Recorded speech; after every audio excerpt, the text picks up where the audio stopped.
Bottled water and pictures of you. And I'm not coming out till this is all over.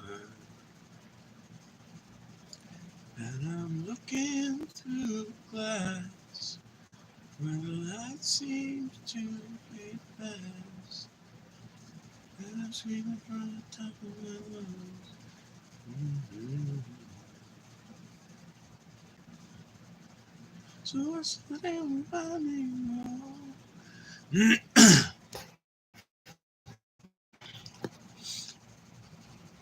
Sometimes I start one of these streams and I legitimately don't even know why I started the stream. I've already streamed once today and it did really well, I mean, at least in terms of viewership. It didn't do great in terms of super chats or anything, but it did great in terms of viewership. So I don't know what exactly I'm seeking other than, I don't know, another chance to impress the people, I guess? I don't know. But I do think I'm gonna put my phone in the gimbal for a while.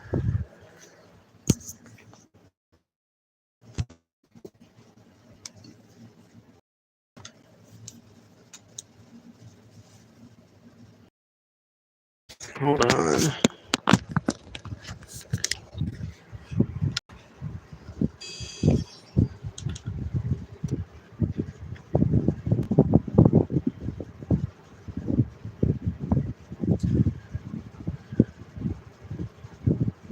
I take contention with this calling. Yeah, I meant to type out first stream of July 4th, but then I didn't fix it, so oh well.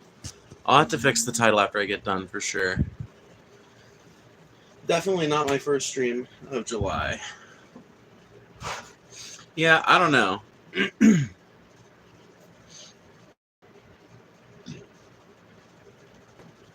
Yeah, I don't know. This is one of those streams, I don't even know why I started it. I'll be 100% honest. Happy 4th, though. Happy 4th, everybody.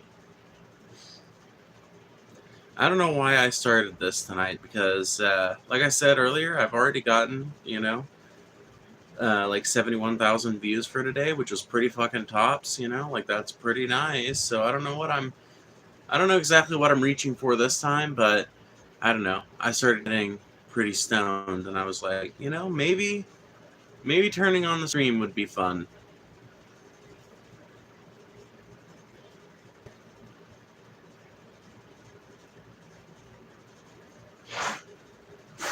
Aw, Gemma, thank you for joining the membership. I appreciate you. Dude, 1, 2, bro. 1, 2, 3, 4, 5. Bro, we're getting enough members where we can start doing members-only chats soon, so that's really cool. What's the worst declaration? Poors just need to work harder, or atheists just want to sin. I mean, the atheist thing is true, but what's the worst declaration? Probably poors just need to work harder because atheists just want to sin. Ultimately, amounts to a philosophical disagreement between two classes of people, whereas the whole like poors just need to work harder thing reveals like a stunning level of unawareness. It's like you have to be stunningly out of touch to be able to say something like the sentiment expressed therein, and I think that makes it the more egregious one to say. By the way, there's 30 people in here. Make sure you guys hit that like button. If even half of you did it right this second, we would have 18 likes all at once. So think about that. It'd be pretty cool. We'd have 18, by the way, because we already have 3 likes. So half of you would be 15. That'd be 18. Yay, that's why you started the live. Cool. That is a massive W for Gemma, Femboy Stormtrooper, but the real massive W will come when you join the membership. No, join whenever you feel comfortable. I'm not going to pressure anybody into joining it, but I do think I offer quite a few benefits for the interested and able. What's up, Ruby Room? Oh! Yep. Like I said, I don't know what exactly we'll talk about tonight, I've got a couple of ideas, and I put them in the title, but we'll see where things go. Make sure you guys hit that like button as you're filing in. That is the best way that you can help the channel without contributing any money whatsoever, because it really does help our visibility in the algorithm and everything. And as always, feel free to ask any questions. If you've got some, if there's something about the news of the day that's on your mind, feel free to ask it. If there's something about a conversation I've had, you want to ask it, go ahead. Anything, the floor is you guys's. What's this dude rambling about? Well, number one, I'm not a dude, and number two, I'm not rambling about anything yet. Mostly because the, first comment that I read from somebody who's not a mod was some dumbass shit about how I'm rambling. They called me a dude. So unfortunately, nobody that has tried has given a topic yet, and that sort of thing makes it kind of hard to start the flow of conversation. Sounds like a dude, the voice. Yeah, so do a lot of old ladies, if you really think about it.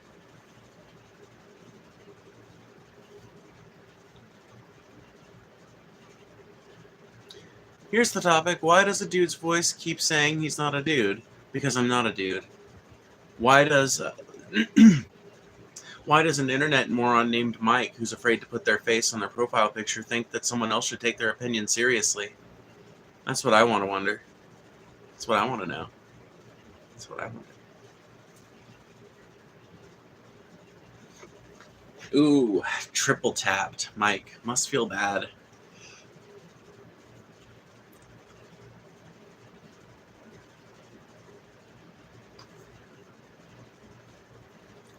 Some of these people really must have, they just must love pain, because I cannot imagine that it feels good to get shit on by me.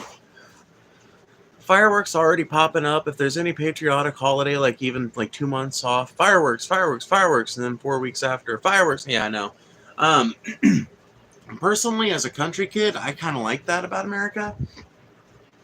I kind of like the fact that we have fireworks, off and on more or less all year, Hell, the area I come from, it's not uncommon to celebrate your birthday with fireworks, because fireworks aren't illegal in the county.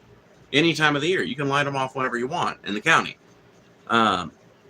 So, I used to have fireworks able to tell us why he doesn't have a life. Hate mongers don't acknowledge the fact that trans women exist. Yeah, they act like we're universally an example of some other phenomenon. Usually something that's really degrading and disgusting, but good luck getting them to see that. I used to live not far from a baseball stadium, and they do fireworks weekly. Oh my god, that sort of thing can actually be kind of cool, though, because you can hear the games going on. The fireworks displays are really dope. That sort of thing is kind of cool, honestly.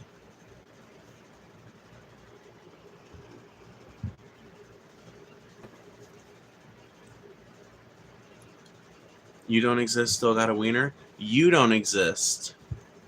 I exist to way more people than you exist to. How about that?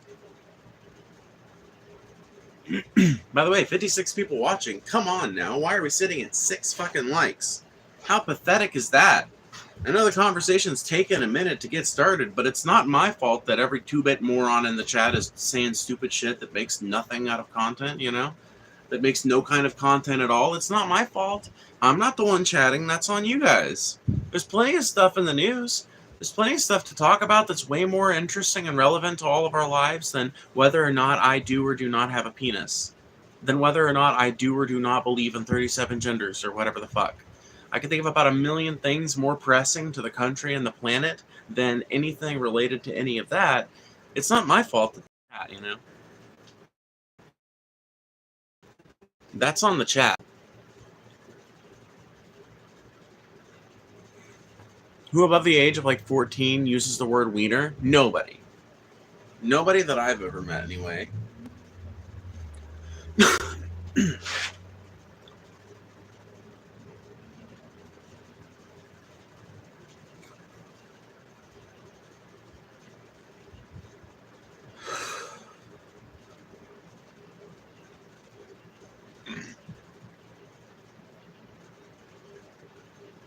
I've been practicing my RFK Jr. impression a lot lately. It's getting there. It might be useful to have a RFK Jr. and an impression because, he's going to be politically relevant for a while now, for sure. God, that dude is hard to listen to. Everyone liked the live. Thank you, Gemma. I appreciate the $5. You're so sweet. You're so kind. By the way, if anybody else wants to send a super chat, that is the best way that you can monetarily support the channel and show that you like what we're doing here. It's also a great way to make sure that your question gets read, because I do read every single one as long as it doesn't violate TOS. What do you view as important to talk about then? What do you believe about God? As far as what do I believe that's important to talk about, I believe that pretty much all things are important to talk about. I think that human conversation is a dying art form and that we should all be engaging in more of it, whatever that means, whatever subject matter it covers. As far as what do I believe about God, I think that the Abrahamic God is provably a myth, and not just a myth in the sense of like a cultural figure, but a myth in the I think the Abrahamic God is both mythological in narrative and mythological in substance, if that makes sense. I think that there's a lot of ideas I really like about the Bible and the texts that talk about the Abrahamic God, but I don't find that there's a whole lot to like about him in totality. And it's certainly a self-contradictory set of traits, right? The Abrahamic God is a God that physically could not exist by the very rules it sets upon the creation that it supposedly created. It's self-contradictory in the way that it will say one thing in one moment and another thing a few pages later. So I definitely don't believe in the God of the Bible, at least not as the Bible has come down to us. Now, what I wonder about is if maybe there aren't some things like gods out there that are doing something that have some kind. I guess you would call me a deist, an agnostic deist. I don't choose to believe specifically in any gods, but I do allow for the possibility that there could be a number of reasons why human beings have such a deep association with the idea of divinity. Been watching you for 2 days, already a fan. Well, thank you for the $5. I really appreciate that. That's really kind of you. Let me see here. There we go. I really do appreciate that sort of thing. That is a great way to support the channel, and I appreciate you. And yeah, thank you kindly. Sorry, I'm stoned. What the fuck was I talking about? I don't know of any contradictions in the Bible. I can't think of the stark ones right off the top of my head, but there are two different accounts of Genesis that are given.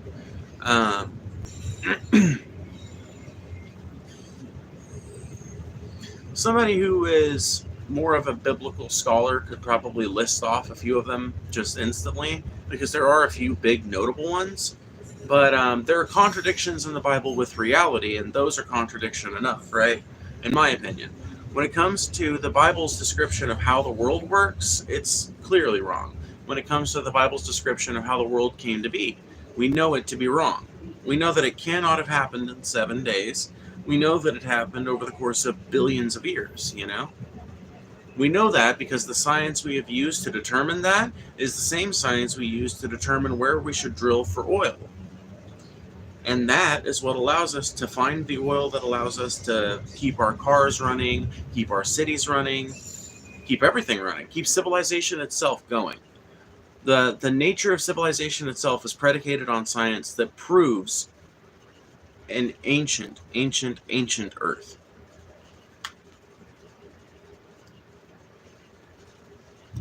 Genesis is Hebrew poetry, not a historical account.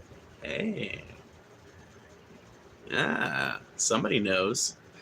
Yeah, see, it's easier to trip up a Christian who doesn't know that, It's much easier to trip up a Christian who thinks that Genesis is meant to be interpreted 100% literally. Honestly, my friend, if you have a more metaphorical interpretation of the Bible, then we have no disagreements. Like, you can interpret the moral law of God differently than I interpret the moral law of God. That's fine. As long as neither of us is actually attempting to stone the other because we realize that the sacrifice of Christ made unnecessary any of those gruesome acts, then we're cool.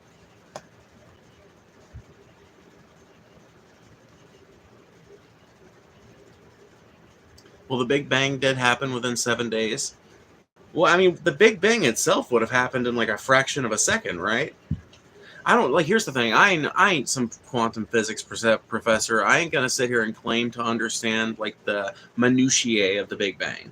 But from what I understand, wouldn't it have been like that? That it like went from not expanding to expanding. Civilization has risen and fallen multiple times, and we can see it in megalithic structures. Oh well, yeah, 100%. I mean, like that's the beautiful thing. Like with modern science and our understanding of technology and our understanding of anthropology, right? We have come to realize that human civilization is always just a couple of hundred or a couple of thousand years older than we thought it was. That's why at this point we're pretty sure that civilization, as we understand it to have to exist, started about 12,000 years ago with the invention of agriculture. But there's all of these things that make people wonder if maybe it's not actually older than that, right?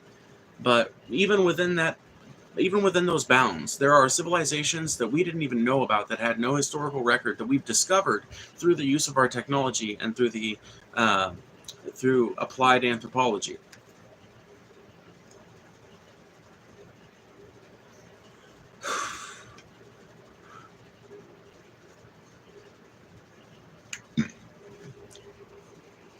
We're going to do this. Hold on. I'm going to turn on the idiot button so that we can have a readable chat.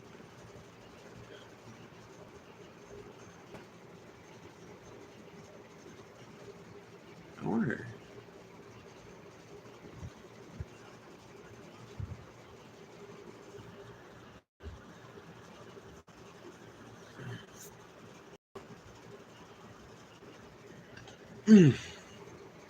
There we go.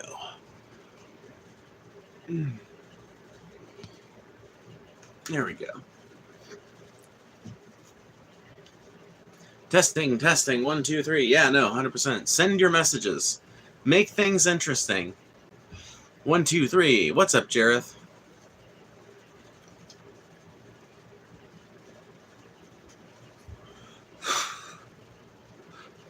Jareth, are you going to make it to the meetup?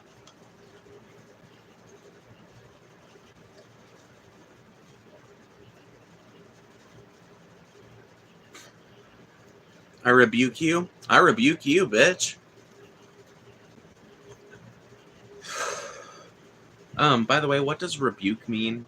What are we doing to each other? Are we fucking each other now? Oh man, now he's hidden. Now I'll never get an answer. That's okay. Maybe someone else in the chat can fill me in. Was he flirting with me? Too broke? No! Me too, though, probably, honestly, Jareth. I don't know. I'm gonna try my best to make it up there, though. I'm gonna try my fucking best.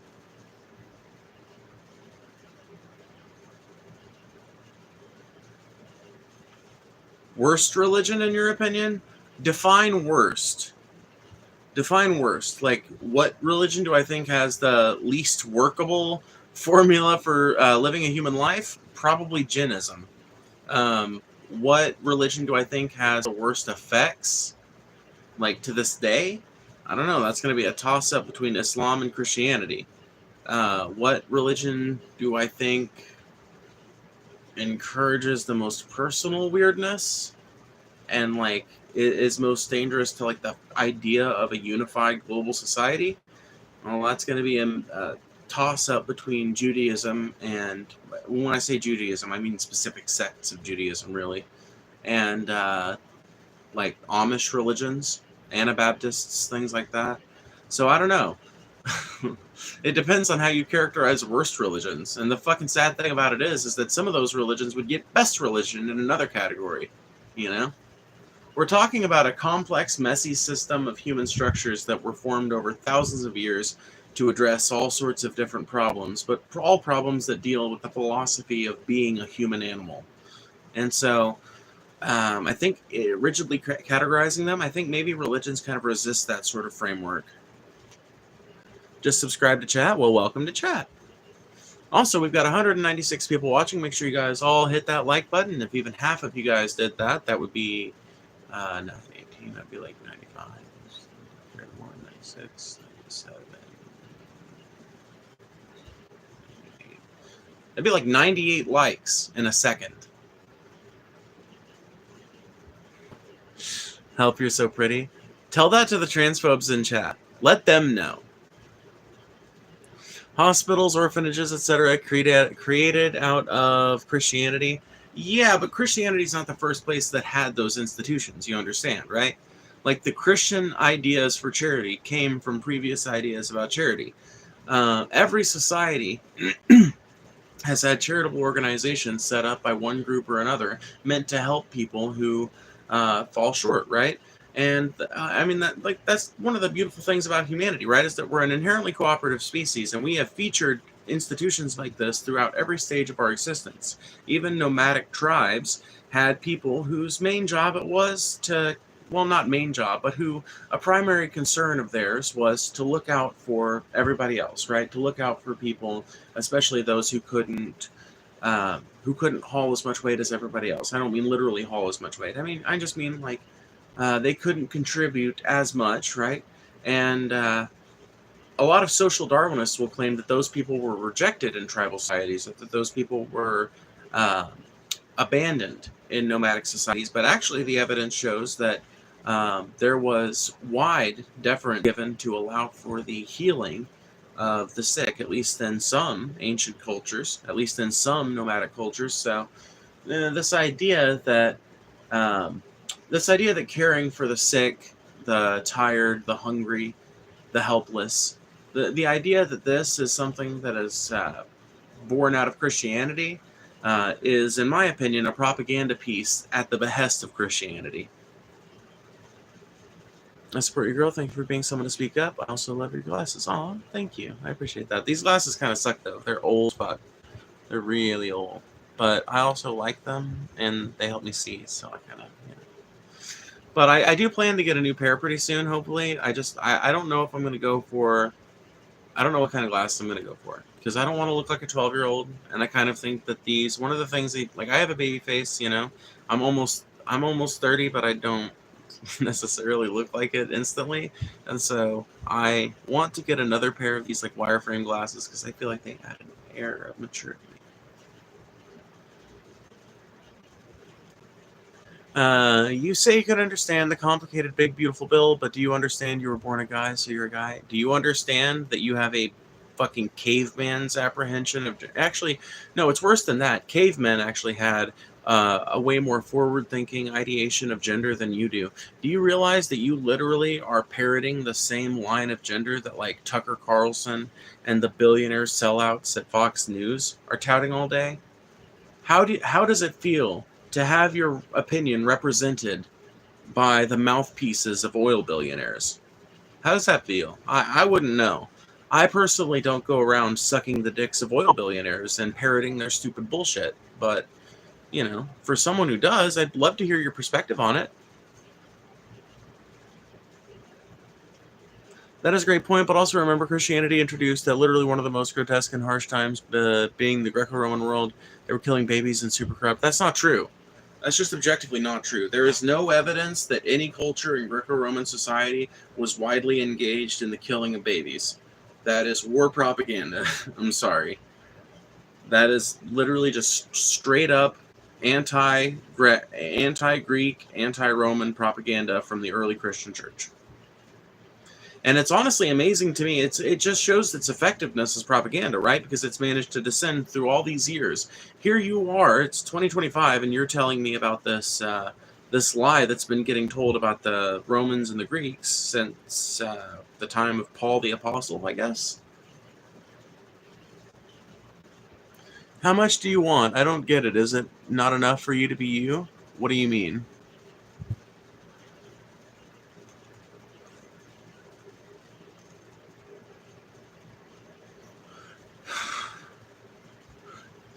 You were at least 40? It's great if you think I am, because that means you'll look up to me with even more respect. I am gay. People like you do not represent us. Grow up. Man, get the fuck out of here with your caps, bro. Learn how to learn how to have a conversation like you're older than 12, please. You don't make your side look any better by acting like a fucking 13-year-old. Are you excited for the 4th of July? Who the fuck isn't? Like, no matter what political position you occupy, I would imagine that there's very few people who, on some level, aren't excited for 4th of July. Now, the sad thing is, I don't think we have anything special for me to make for 4th of July. I would love to barbecue something tomorrow, but I don't really think we have anything. We had a Boston butt, but I wasn't thinking about it, and I cooked it the other day. So, maybe we have ribs? If we have ribs, well, I'll need to get them out in the morning. My niece is trans and struggling. As her auntie, do you have some good advice? I'm bi, and her mom is non-labeled, and she has a lot of support, but kids are mean. She's in high school. Do I have any advice? Yeah. Let her know that, and this is cliche as fuck, but let her know that despite how cliche it sounds, her worth is determined by her. I'm going to use she, her pronouns because I'm assuming that, like you said, your niece is trans, so I'm assuming you have a trans femme niece. But let her know that her worth is not tied into how other people see her, Sorry. The underside of my thighs are, like, bugging me probably because the material on this couch is just like, well, it's actually not a couch. It's a bench seat from an old Ford.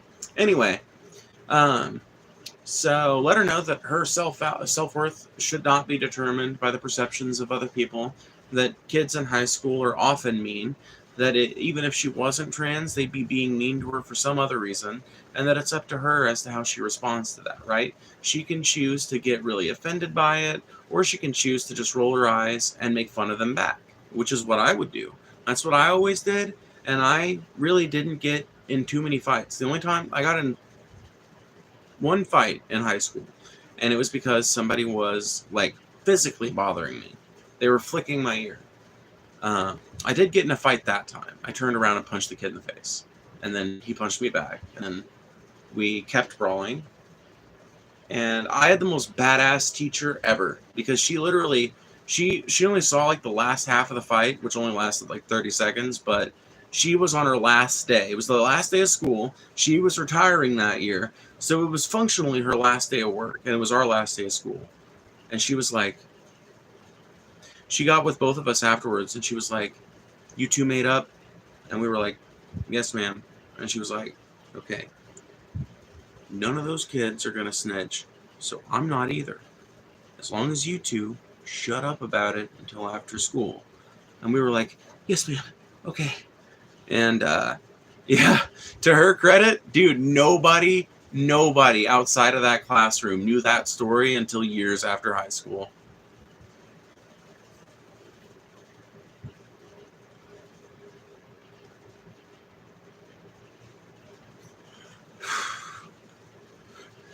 Keep up showing the love you have for others. You are awesome. The love I have for others. What? Because I'm willing to, like, argue with people with stark disagreements with me.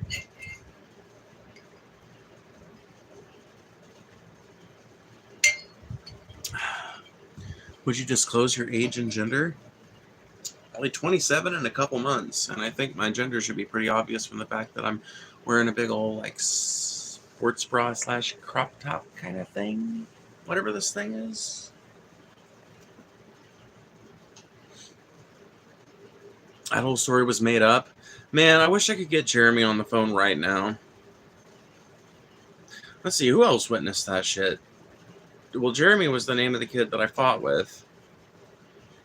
I remember the teacher's name, but I'm not going to say it out loud because it's kind of unique, and I don't know if somebody would be able to track her down from that, and I don't want her bothered with my stupid bullshit, you know?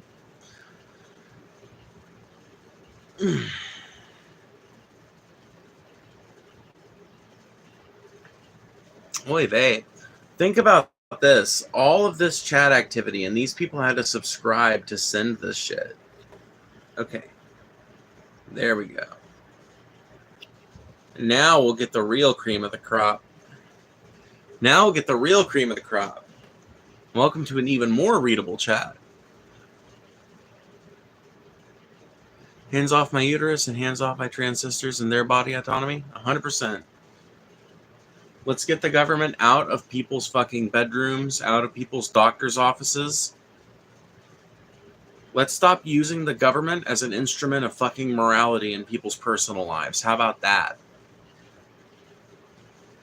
What's good, some random Canadian? What's up? By the way, there's 307 people in here. Make sure you guys are hitting that like button. It really does help the channel. Every single time you hit that like button is another chance for the stream to be reached by even more people, which makes the stream even more interesting by virtue of its chat becoming more engaging. And no, I'm not going to reduce the filter. The filter is necessary to make sure that people who only want to come in with bad faith topics don't, most of those people don't have enough of a long enough attention span to stay longer than 2 or 3 minutes. So once they figure out that it's going to take an entire 5 minutes for them to be able to comment in my chat, most of them fuck off, right? So that's what we're trying to do here, is have something like a conversation, but that starts with interesting people commenting in the chat. Thank you for the $2. Man, oh man, my guy, you good, my dude. Stay up, bro. Okay. You know what? That seems friendly enough. I'll give it a heart. I think they're being supportive. I think. Hard to tell sometimes. Praying is the way. Get help. And I'm not a sir. Once again, not a sir. No matter how many times. No matter how many times you call me one, it's not going to make me one.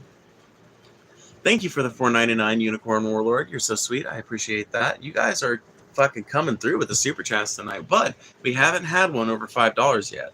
By the way, super chat is the best way to show that you appreciate what we're doing over here on the channel, that you appreciate the space to have conversation, which I really don't mind arguing with people who disagree with me, but just calling me just saying you're not a woman is not an argument, you know? It's just not.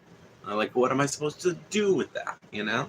But if you want to make sure that your comment gets read, Super Chat is the best way to do that, because I read every single one as long as it doesn't violate TOS. Misgendering is a form of hate? Yeah. I wouldn't say it's a form of violence, but it's definitely a form of hatred. Yeah. Purposeful misgendering. Obviously, some people are just going to fuck up because they're not paying attention or because they're, just not sure, you know? But 9 people out of 10 will listen when you correct them on your pronouns. No matter what they say on their weird little anonymous internet personas, 9 out of 10 people will go by whatever pronouns you tell them in real life. Good luck with everything. Good luck to us all. Oh, yeah, dude. You sound like Edward R. Murrows there, though. Good night and good luck. Yeah, no. For sure. We need it right now, right? Giant tax cuts for the wealthy, puny tax cuts for the poor, 11.8 million people being cut out of Medicaid despite the debt ceiling going up by 3.7 trillion. Which, by the way, don't you love that? Republicans don't have any fucking problem raising the debt ceiling, but they'll somehow manage to cost America a bunch more money and somehow fuck over way more Americans at the same time. Man, it is just fucking... Talk about burning the candle at both ends, bro. Talking about playing both ends against the middle. Dude, I can't think of a better scam than that.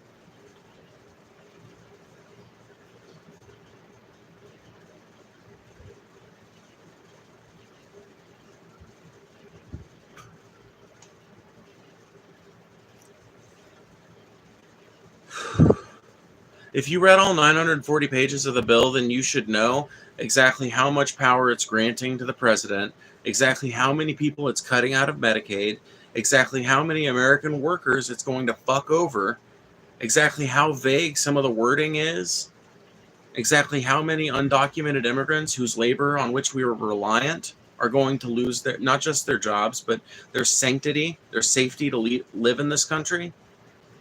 Yeah, I care about things like states being able to control what goes on in their states.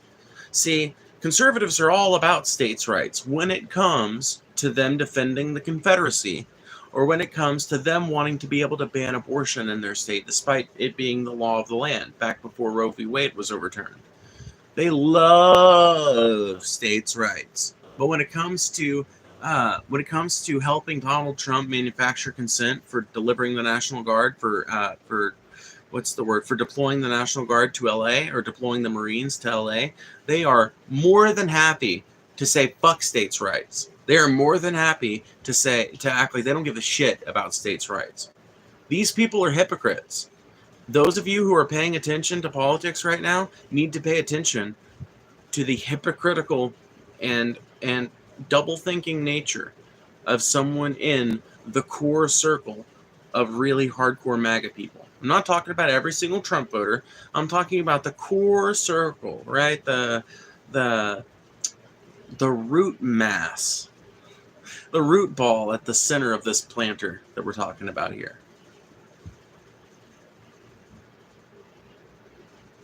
Y'all do realize that 940 pages was just the same racist rhetoric repeated 100 times over? Well, here's the problem, right? It's the same racist rhetoric repeated 100 times over, but in 100 different ways that all oppress black and brown and queer people in 100 different ways each, right? So it's even worse than that, you know? It's one thing to have the rhetoric be, like, rhetoric is one thing. This is policy now. And that's what's really fucked up about it.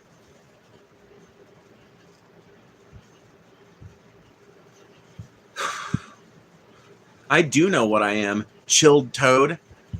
You don't even fucking, bro, you don't even have the fucking balls to put your own name as your username. You don't even have the balls to put your own face as your profile picture. Don't come to me about not knowing who I am when you are so unconfident in who you are that you refuse to even allow your face to be known on the internet.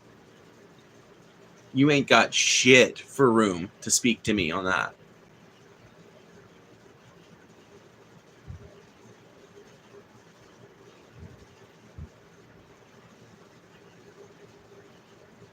I'm just going to say this out loud instead of like changing more chat settings. I want an order 66 on anything, on anybody saying like any sort of rote transphobia. If someone wants to ask me a specific question about like being trans, or if someone wants to ask like a question that's oppositional to a specific, like if it's a specific question about a specific aspect of gender, that's one thing.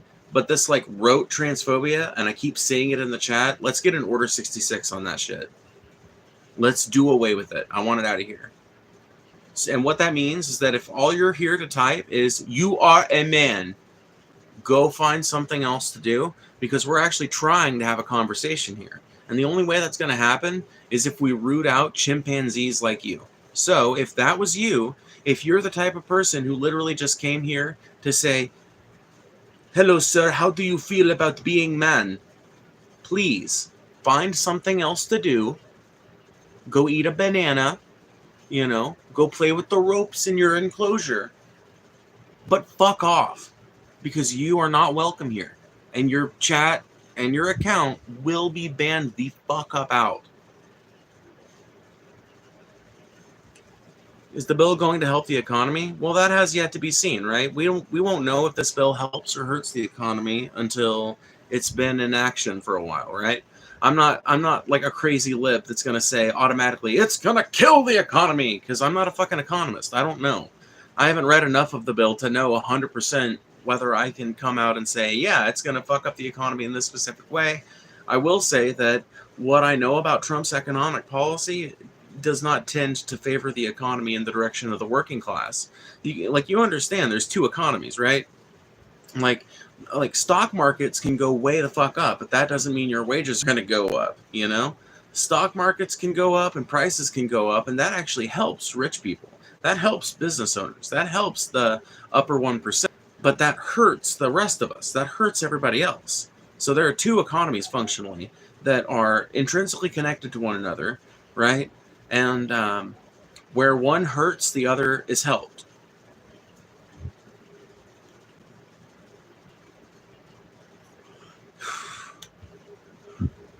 I waited 5 whole minutes to state that your political thoughts are completely crazy. Well, why don't you take issue with a specific political thought of mine and demonstrate why you think it's crazy, and maybe we can have a discussion about it.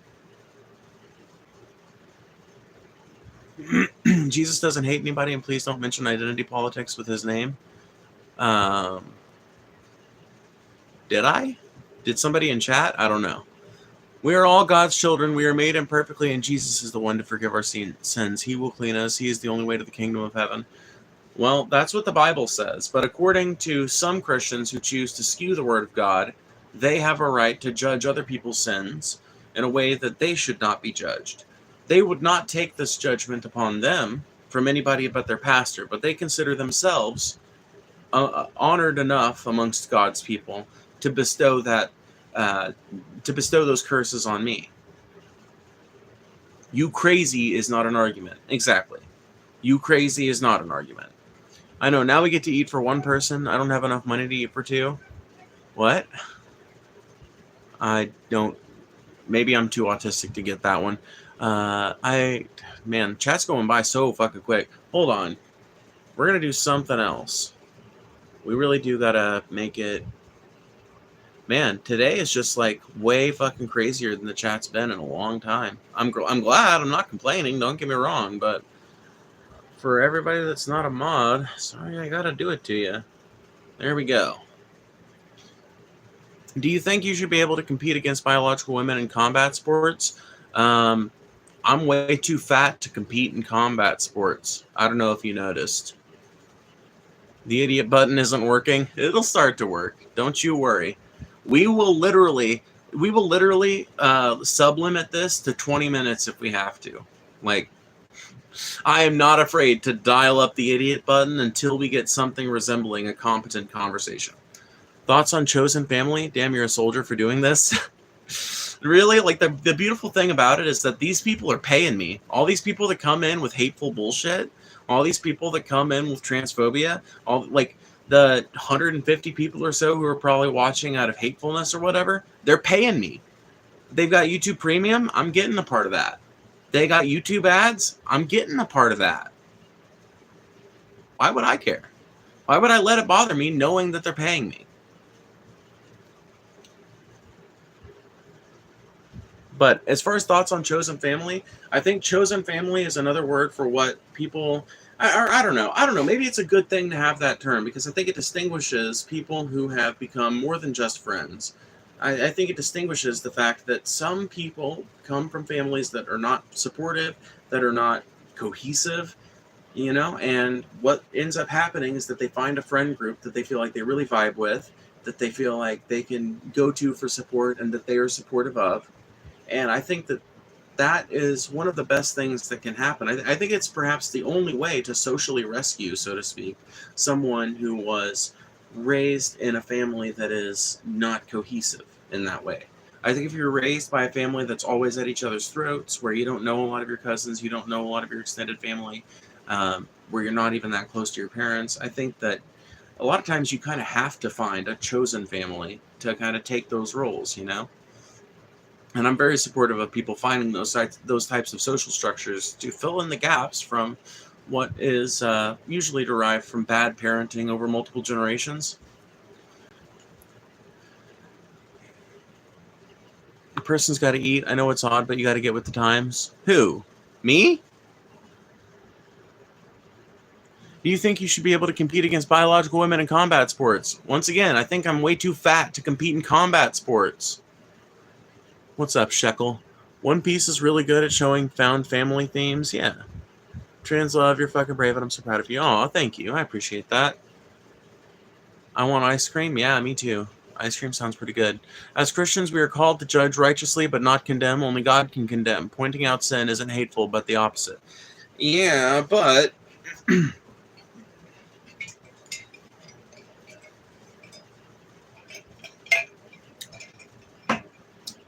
For some reason, Christians only find it pertinent to do it to people who are trans. Why is that?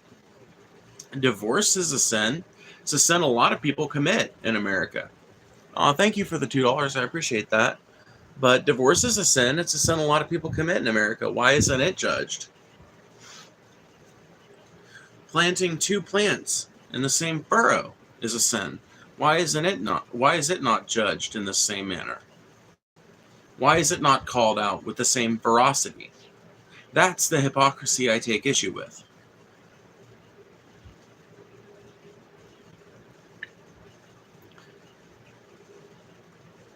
Damn, bro, I thought you wanted to have a conversation. Are you intentionally avoiding my comments? No. Nope, I just haven't seen them. That's gotta suck. To have, like, you've been sending a comment, right? And rather than just repeatedly send that comment until it gets read, the comment I end up reading is a complaint about how I'm not reading your comments. Ooh, that's gotta hurt. We're all sinners, only Jesus Christ lived on earth sinless. Humble yourself, people in the comments. Yeah, I 100% agree. As a Christian, this and that. No, you are a branch of a branch of a branch of a religion formed forever ago. Organized religion's been used as a tool to oppress people for centuries. Yeah, well, your opinion is correct in this case. Yeah, organized religion in all of its many and different variations is ultimately a tool for population control. It's a tool to keep poor people working and paying rent and not rising up against the people in power. That is it can be pretty much boiled down to what pretty much every religion is about. It's about removing power from individual people and placing it in the hands of the clergy. Removing wonder, in the case of Christianity and Islam, removing wonder from the planet and from the experience of life and transferring it into this dream of an afterlife.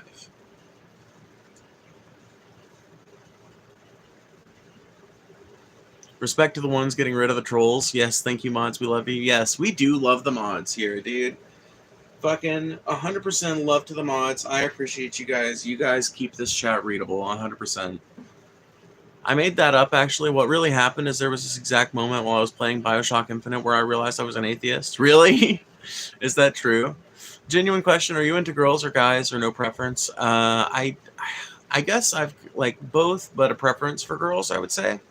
You know, like, to me, the biology of a person matters less than their, like, outward gender identity. So I'm way more attracted to femme people. I'm, like, sexually attracted to male genitalia, and I've got, like, a hint of romantic attraction for men, but definitely have trended towards women in my dating history, for sure. Real question, where do you get the top from? I'm a plus-size woman, and this is so cute. This is literally a Terra Sky tank top that I cut off at, like, I just, like, wore it, and then I let it, come to that, like, little second little bulge I've got, which, whatever, it sounds gross, but it is what it is. And I, like, pinched it there, and then made a little hole, and then laid it flat, and then did my best to cut it from there, and made it into a crop top. So yeah, I made this functionally.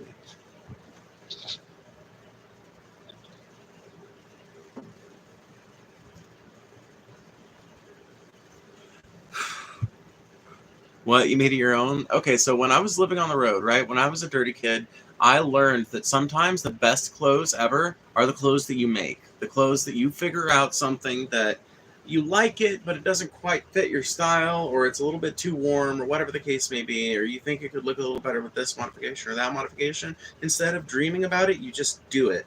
And even if it looks like shit, you did it yourself, and so it kind of has a weird, cool alternative look to it, Aw, thank you, Nay, for the $4.99. I appreciate that. You're so kind. Money for nothing, 'cause there were no words.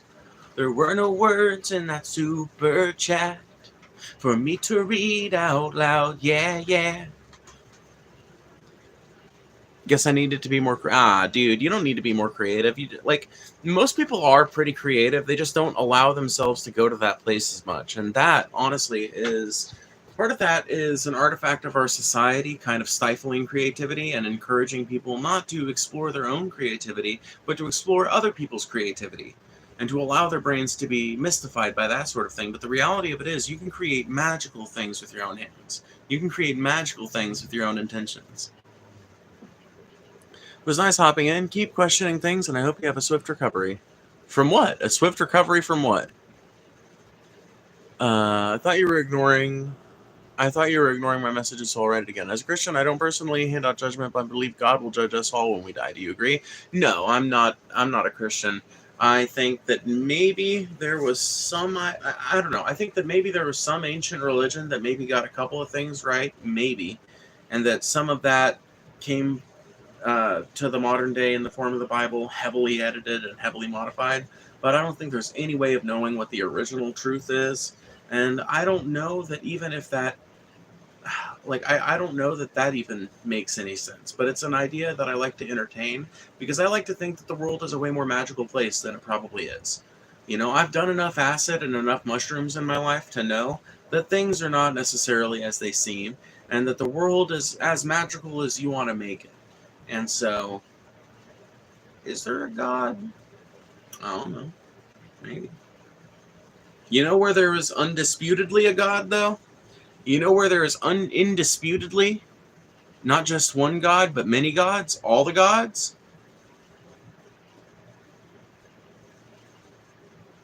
In the human mind.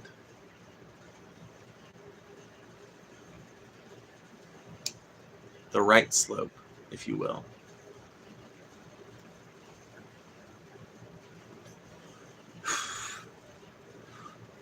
Do you do makeup? Me and my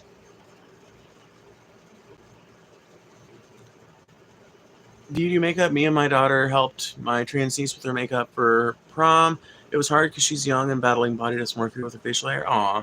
Yeah, no, I don't do makeup anymore, but that's just because I ran out of some of my makeup stuff, and when I was living on the road, there were a few times when I had to leave my purse that had all my makeup stuff in the van, and a couple of times where I wasn't really thinking about where it was, and the sun got on it, and some of it got ruined, so I don't know, dude. I haven't gotten any of my makeup. I haven't gotten any of my makeup shit replaced, so I haven't been able to do it in a really long time, but I used to do it, but I was just never, like, super good at it, so. I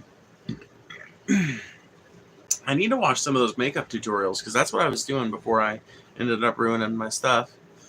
I subscribed, was waiting the 5 minutes, and then you bumped it up to another 5. I was just curious as to why you wanted to transition, and also if you need a friend. Well, I will say I've got a lot of friends, honestly, at this point in my life. Sometimes more. I think I've got more friends than I know what to do with, because I'm terrible with DMs. But as far as why I wanted to transition, it's because, like, if you're a trans person, right, you basically live every day of your life until you come out as a lie. You are telling people about an idea of you that has nothing to do with the real you. When you're alone and in private, you think of yourself in a different way than everyone expects you to think of yourself.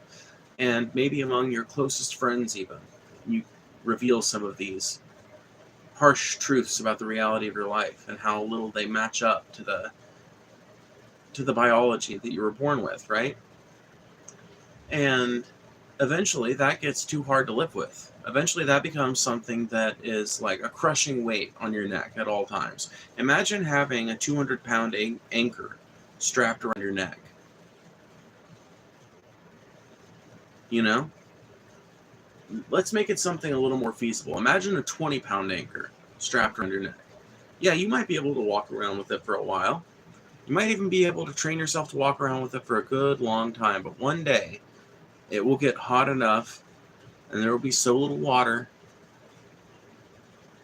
and the branches and the pebbles on your feet will be so sharp that you will fall and bloody your knees on that road. And you'll finally admit to yourself that you can't carry around the ball and chain anymore. You undo that lock, the lock for which only you carry the key, and you free yourself of that 20-pound anchor, and you leave it sitting on the roadway, and you walk on, free for the first time, to move unhindered. That's what coming out as trans feels like, and that's what my life felt like before I came out. So I hope that serves to explain things. I'm not trans, but I am bi. It took me 26 years to come out. I can only imagine the bravery it took to come out as trans, you girl. Well, I don't know about bravery. I do know that it came at a time, honestly, where I don't feel like a lot of bravery was required, you know? But some could argue that it's like a form of bravery to remain out as trans, despite the fact that I live in Mississippi, despite the fact that Trump is back in office and things are going to get harder on trans people for a while, but I will not be cowed. I will not go back into the closet. I will not start lying about who I am and what I think ever again. Hi, love from a trans man. Thank you, Toby, there we go. I was about to call you Table. I could never even pretend to understand being trans. My heart hurts for those that are misgendered. If anyone called me a man every day, I would be so upset. You're strong. Thank you. I appreciate that. Yeah, no, it doesn't bother me too much because, like I said, when it comes to this specific platform, I understand that these people, no matter what perspective they come at me from, even if they're like super hateful, they're paying me with the same ad revenue and YouTube premium revenue that everybody else is,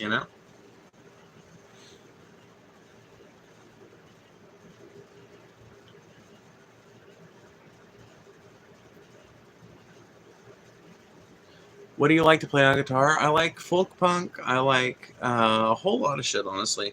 Folk punk. There are some like old songs from like the 70s and 80s that I dig. A lot of indie music. Some country here or there.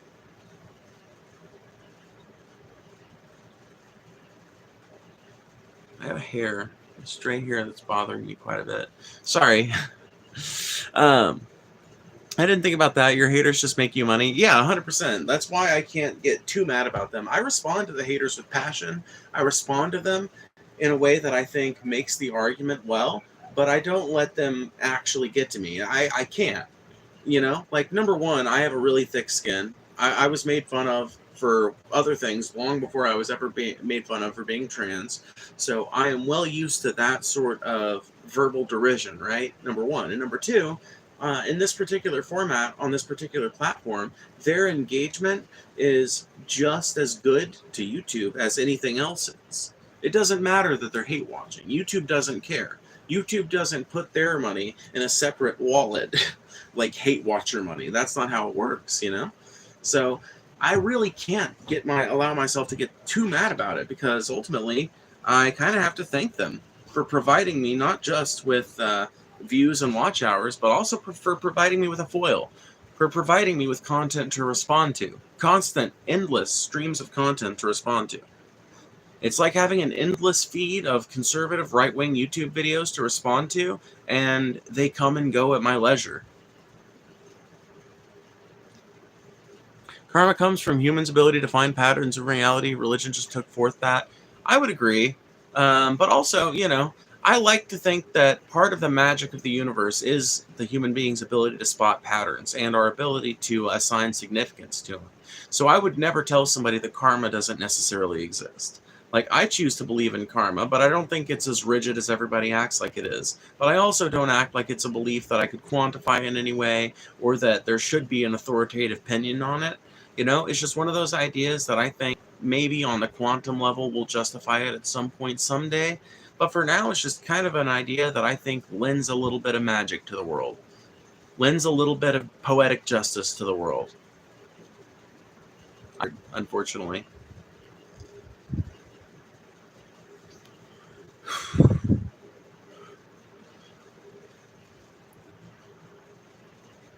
So considering you don't really believe in any specific God/creator, do you believe in karma or anything, or that actions have any consequences? I think that actions have human consequences. Whether or not they have afterlife consequences, I think that we'll have to get to the afterlife to know that one. Thank you, Frey. I appreciate the $4.99. That's really cool of you. That's really kind. I always love seeing you in here. And you came in at a great time because we're talking about religion, but I'm actually not arguing with Christians about like the nature of whether God exists or not, We're talking about like the broad variety of opinions on like human beings' relationships to the divine and things like that. I don't know. I like how the conversation's going so far, though. My karma ran over my dogma. Ah, fuck. Damn it.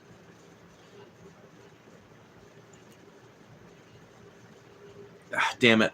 I'm not fast thinking enough. I could not come up with a pun to follow that up with, but I really wish I could.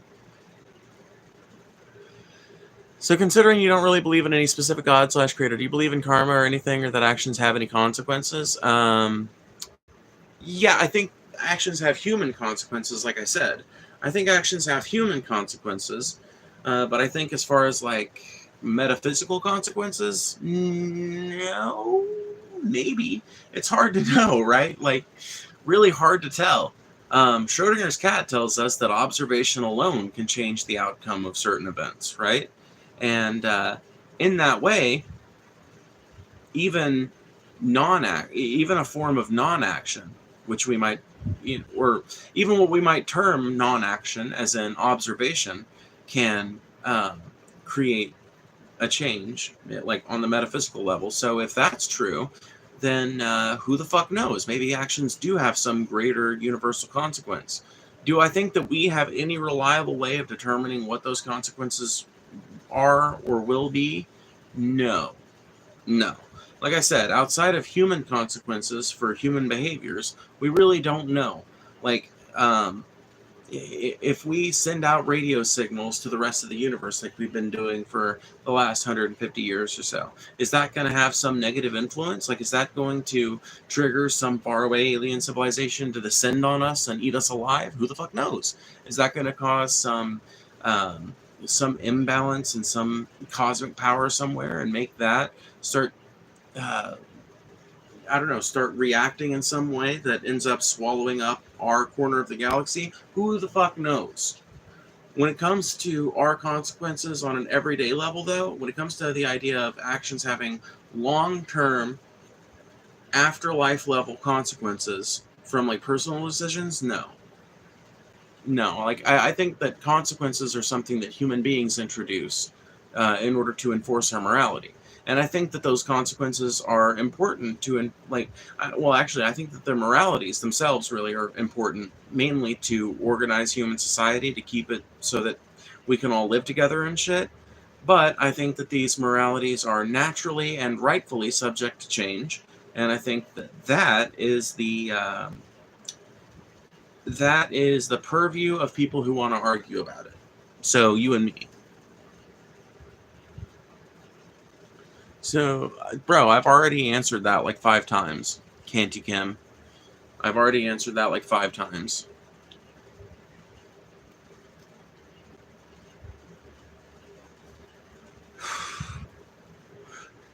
We are all just a speck in some alien's game of Sims. I mean, that's one, possibility. Who knows if that's the right one, but that's one possibility.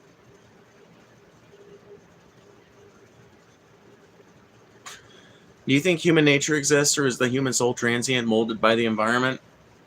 Little column A, little column B.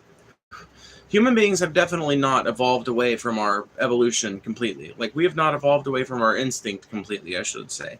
We are still creatures that, I mean, you can see examples of our instinct coming through all the time in our everyday behaviors. In fact, some would make the argument that everything we do is driven on instinct. We just do it in a more complicated way, and we pursue our instinctual obligations in a more subtle way because our technology enables us to do so.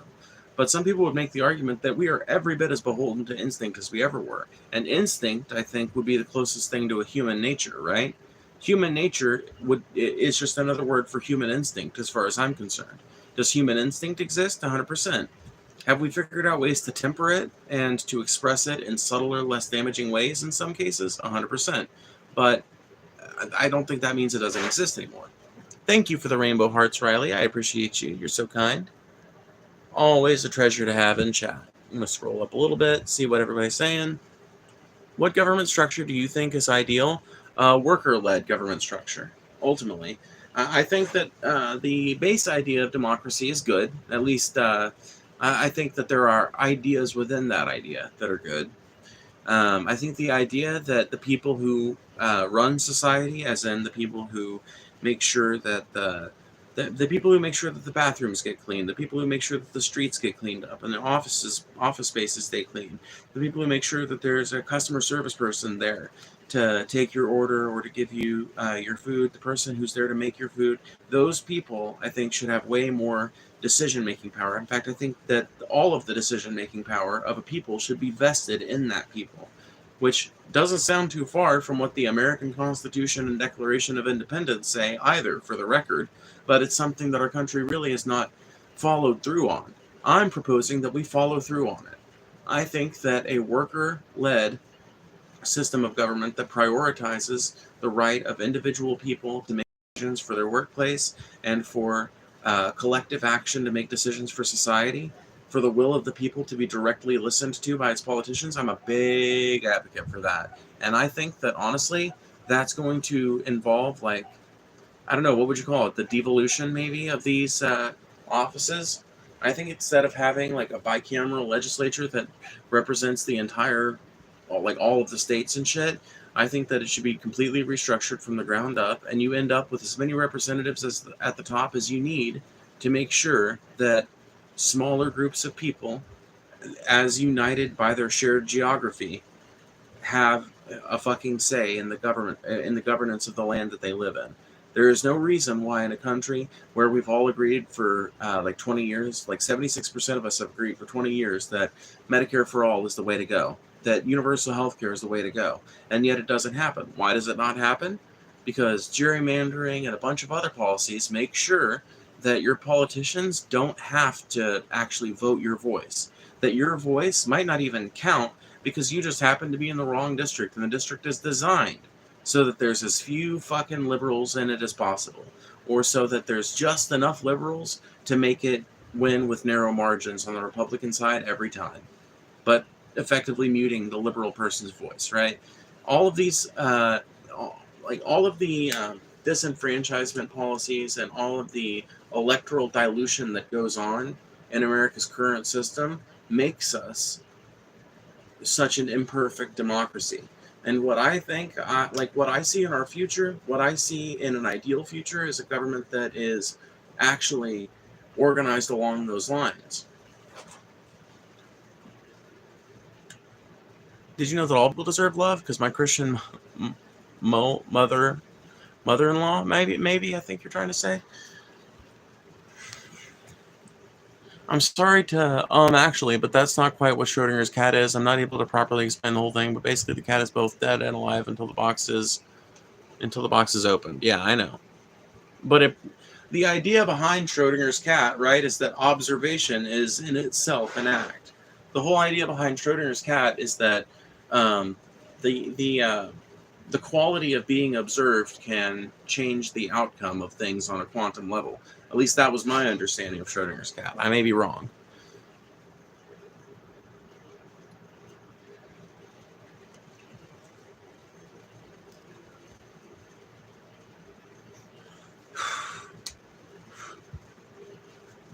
Bro, thou shalt not steal, murder, lie, etc. are morals only developed through religions? That's just not true. That's just not true. Thou shalt not steal is something that probably goes back to the very earliest days of humanity. There were probably non-human animals before us. In fact, we know for a fact there are already primates that we share this morality with. You understand that, right? Like, if you like theft is a thing for other members of the primate family. Like, if you're a bonobo in a bonobo exhibit, and another bonobo comes up and steals the food you're about to eat, you don't like just go like, oh shit, what happened to that? Oh well. No, they go after that motherfucker. And unless the bonobo that was stolen from is considered part of some underclass, which is also a thing that they have, by the way. Maybe not bonobos, but let's take chimps as an example. Chimps. If that chimp happens to be part of an underclass that they are like oppressive towards, then there's no social rejection of the thieving chimp. But if the thieving chimp is attempting to steal from somebody who is higher up on the social totem pole, then the rest of the group all rejects that chimp, and they don't reject him completely, but they'll subject them to punishments and all this other shit. So theft just by itself, just it alone is a morality we share with other monkeys. Same thing with murder, you know. There are other primates that are way more like forgiving of killing, like intraspecific killing, than human beings are, but it's still like generally frowned upon to kill members of one's own family unit or one's own pack, and like when things get that bad, you know, the tendency is to break that sort of thing up. So you could argue that that's a shared morality. A little harder to make the case for, but lying, I mean, there you go. Now you're starting to talk about at least human moralities, you know? Now you're at least talking about moralities that human beings display exclusively. But even then, lying is just something that is bad, even if you're talking about a tribal situation. You need to be able to trust people, whether you're talking about living in a giant civilization full of big cities, or whether you're talking about living with 14 other people traipsing through the woods and plains.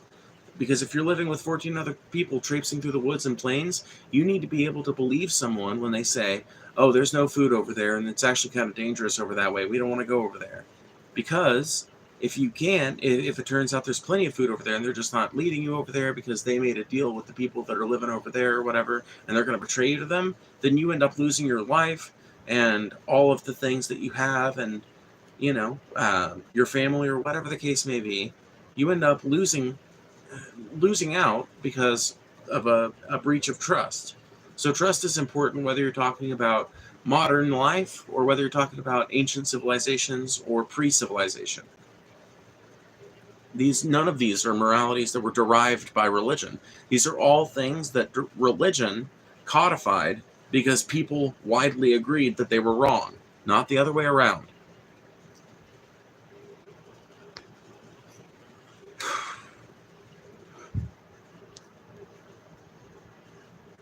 What's up, Jeremy? You're fucking cool. Aw, I appreciate that, Unicorn Warlord.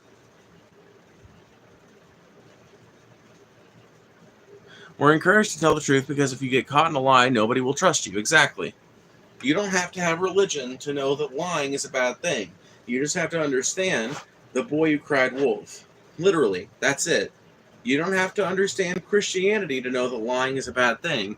You have to be able to understand Aesop's fables.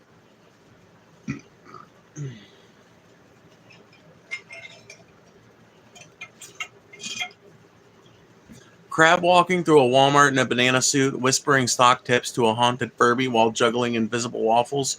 Reality hiccuped and died. Dude.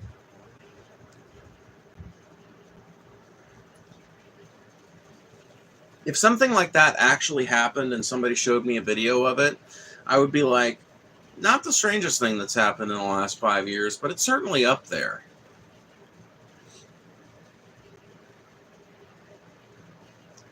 Thank you for the $5, by the way. I always appreciate it.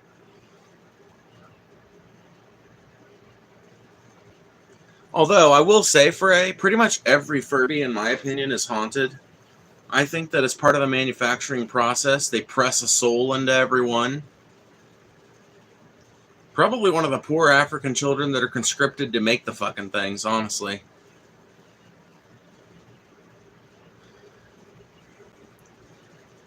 Nice guitar, by the way. Thank you. It is a kind of nice guitar. I like it, all right. I completely agree with your opinions, but can I ask why you constantly reference chimps? Or for the morality argument, why did you reference monkeys again? Because, like, human beings are apes, and I think that you can see a lot of commonality in us and chimpanzees in particular, but us and the ape world in general. But also, in that particular argument, the reason I brought it up is because that person's argument was that religion created the morality of theft is bad and murder is bad, when the fact of it is that's not human morality even. That's not even human specific morality. That's primate morality, you know?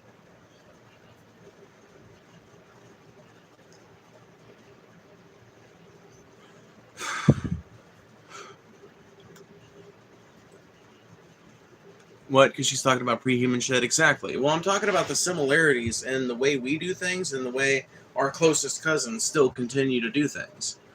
I had a Furby back in the early 2000s. They were legit demons. Yeah, they pretty much are haunted. You know, they're pretty scary looking fucking things. I always thought Furbies were incredibly creepy, but also charming because they were so creepy. Like, they were creepy enough that most people were put off by them. They were creepy enough to me to where I didn't want one looking right at my bed when I was going to bed, but I did have a few Furbies. I just made them look at other things. Like, I had one that watched the TV, you know?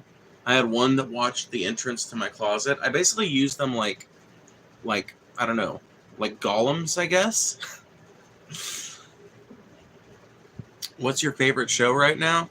Oh, Lord. I don't hardly watch TV anymore, to be honest with you. Honestly, the only show I spend any significant amount of time genuinely watching is The Joy of Painting with Bob Ross. Because I watch it to go to sleep. And sometimes I'll watch a whole episode before I go to sleep. Our sky is fully developed. The chimps and monkey are 3% for the brain is from us. Our skull... Oh, what? What are you talking about now? Happy little trees. Exactly. I had one. I hear it murmur in my closet every few months for years. Yeah, dude, that shit is fucking wild. That's why everybody's got this perception of Furbies as being haunted things, is because as their electronics would start to die inside of them, every so often they would just spontaneously activate, probably because a cockroach runs across some contacts and gets shocked, but it's enough to activate to turn it on and have it do a thing. And so it goes like, you know.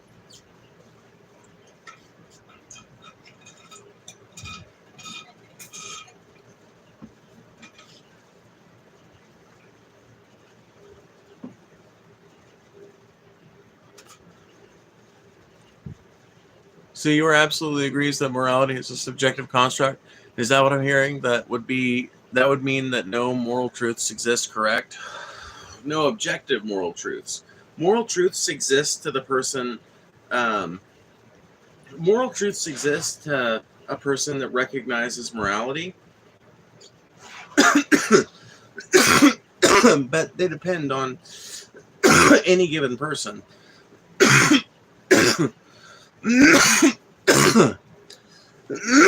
Any sort of enforced collective morality is usually something that exists to keep people able to live near one another. That's why, and I think the truth of this is why we have a legal system that is able to be changed as times change, right? Because people's opinions change, morality changes. 50 years ago, or actually, let's say 100 years ago, it was illegal to be gay in Britain. Outright illegal. You could not be openly gay in Britain before 1965, I think it was. So we're talking about a long ass time in England's history where this was considered a moral outrage. It was considered completely morally unacceptable to be gay. And then suddenly things start changing. Not suddenly maybe, but over the course of about 50 years, things start to change. Attitudes start to change. Things start to loosen up, and gradually gay people are allowed to get married. And now gayness isn't even seen as that weird, whether you're talking about the UK or America or really any other Western European country or Western civilization in general. It's just not considered an immoral thing anymore. And the reason for that is because times change and people's opinions about morality change as the times change. And laws are an example of the subjective nature of morality, because laws exist as an agreement between the peoples living in a society to abide by a common code of conduct. And that's why so many people's subjective, like specific, hyper-specific moralities on individual things, that's why so much of that is not part of the law. That's why you can have like a moral opinion on what type of meat to eat, but the only thing that's ordained in the law is that they have to label which kind it is, you know? That's why when it comes to how you plant your crops, right? There's no law about how you plant your crops because that's one of those things that even different Christian sects don't agree on and that different religious sects reject altogether. What are you vaping? Nicotine or medicinal? This is medicinal. No, I'm joking. Actually, it's gas station fucking THCA, I think. It's a THCA disposable, I'm pretty sure. The fact that being gay is becoming immoral again in America is so fucked. We are normal people. I don't even think it's really becoming immoral again. I think that there is a group of fucking people who have gotten louder and louder over the last 5, 6, 10 years. And those people are trying to make everybody else believe that, oh, being gay is out and that's immoral again, and America's not woke anymore. When the truth of it is that I think just as many people are allies as they ever were, but for some reason the allies have allowed themselves to go a little quiet, and the conservatives and the right-wingers have decided to get really loud, when in fact, when the conservatives get loud, that's when liberals and leftists should get louder. To revolution and beyond! Thank you. I appreciate that, Toys Noise. You are kind, and that is sweet of you. I smoke pot from a pipe. I gotta find a healthier method, but I'm not fond of edibles. Oh, man. What about... when you say you're not fond of edibles, Rose, or Femboy, when you say you're not fond of edibles, do you mean you don't like the flavors of them, you don't like the textures, or do you mean you don't like the feeling? Because if it's the flavors and the textures, that's one thing. Gayer and louder. Or get gayer? Yeah, 100%. I live in a conservative area in California, and you're so right, we're too quiet. 100%. 100%, dude. In the last year of the Trump presidency, the George Floyd protests were going on. Queer flags were being hung up all over America. We could have that again. By the way, we're at $39.96 Super Chat revenue. We could literally get to $50 tonight, but somebody would have to donate just a little over $10. Homosexuality has a well-documented historic record, generally negative impressions of it for various reasons. Some we could consider legitimate, many not. I mean, you say many, it's considered with negative connotations. I would argue that the Greeks and the Romans didn't really look at it with universally negative connotations, and I guess it depends on the period too. There have also been a lot of civilizations that we know existed, but that we don't really know the morality of, you know? So, I don't know. Whether, has it been many? I don't know about that. I would say that, too, I would say the fairest way to really analyze this, and I don't know what the answer we'd come up with at the end would be, but I would say the fairest way to analyze this would be to figure out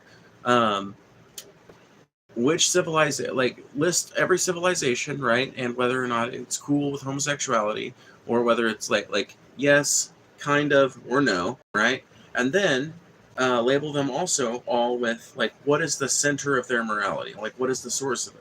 Are we talking Christian civilizations? Are we talking Muslim civilizations? Are we talking about pre-Christian civilizations? Are we talking about Judaic civilizations, etc.? And then kind of amalgamate all of the ones that are the same thing, you know? I don't know. It would be interesting to figure out, right? Because I'm of the opinion that certain civilizations who have followed similar civilizational models tend to keep a lot of their morality. Until that morality is challenged openly by enough people and it's changed. I think an example of that is American culture basically being a descendant of British culture basically being a descendant of Christian Roman culture, you know?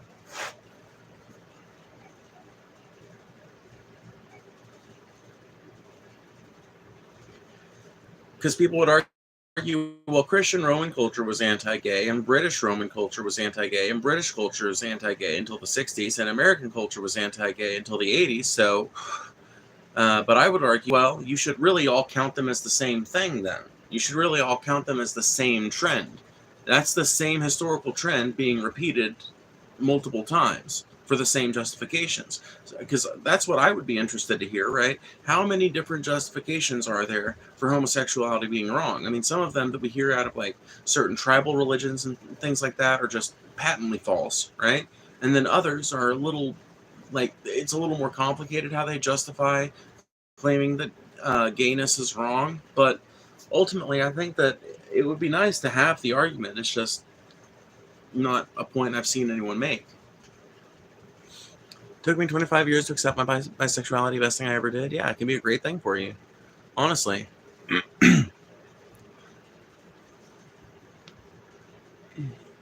The gay flag was banned from government buildings and schools in my state. Up north a bit in Idaho, it's illegal to have a sign in a classroom that says everyone is welcome here. Oh, I know.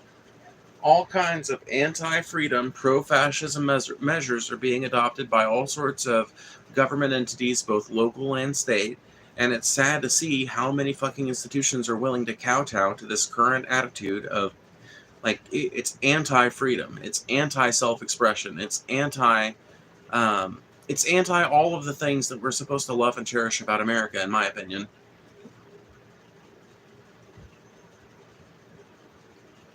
Yeah, what points are you trying to make, Slack Dab? Like, what possible problem could you have with the statement, everyone is welcome here, Slack-a-dab? Who do you think shouldn't be welcome in that classroom?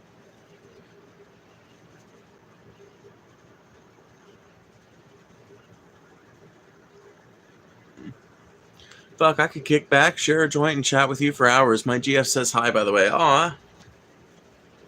Hi, Sinusons GF. Cool. Yeah, no, I mean, that's the beauty about these streams, is that I'm basically just a stoner who can literally talk your ear off about any topic on the planet for hours. And I'm more than, like, I'm a pretty good conversational partner, too. I rant, but then, you know, when I get to the natural endpoint of my thing, I don't let my shit go on forever. And when I get to the natural endpoint of the sentence, I let it hang there. Unless there's some point I think needs reinforcing, I let it hang there. And then I dive back into what the other person is saying, or in the case of you guys, I read back through the chat, you know? And that's ultimately, I'm glad that I'm like that, because it means I can foster this environment where we're able to have a conversation where things go so well. By the way, I'm going to say it one last time now that we're kind of losing viewers a little bit, which is not bad for the hour and 18 mark, honestly. But we are almost to $50 for donations tonight. And if someone donates $10.04, they will get us to that amount. So let that be a challenge to anyone that might be out there with $10 eating at their wallet.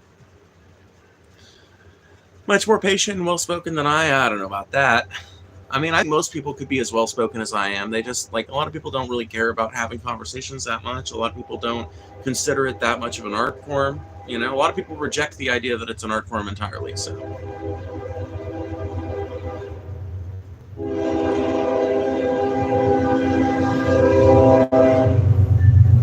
Oh, shit. We got $1.99. That means we're only $8.05. Yep, we're only $8.05 away from having a whole $50 for tonight. Yeah, I'm not celebrating America this year, at least not the nation itself.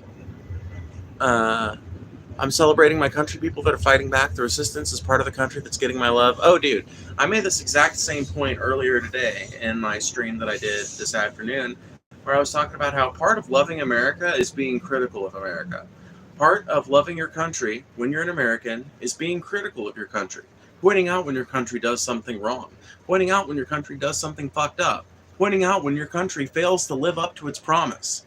And America is a country with a shit ton of promise. So when we fail to live up to it, I get pissed. I want us to do better. I don't want people to be able to talk shit about my country. I want people to look at us and say, look at America. They are the melting pot. They are where world culture comes to spread itself. They are where human beings go to grow wings and fly. That is the land of milk and honey. That is the land of the golden buildings. That is the land of common housing. That is the land of the commons. That is the land I want to move to. That's what I want people to think about America. And I think we could get there. But it takes being critical of America when we fuck up. The first step to getting over a problem is admitting that you have a problem.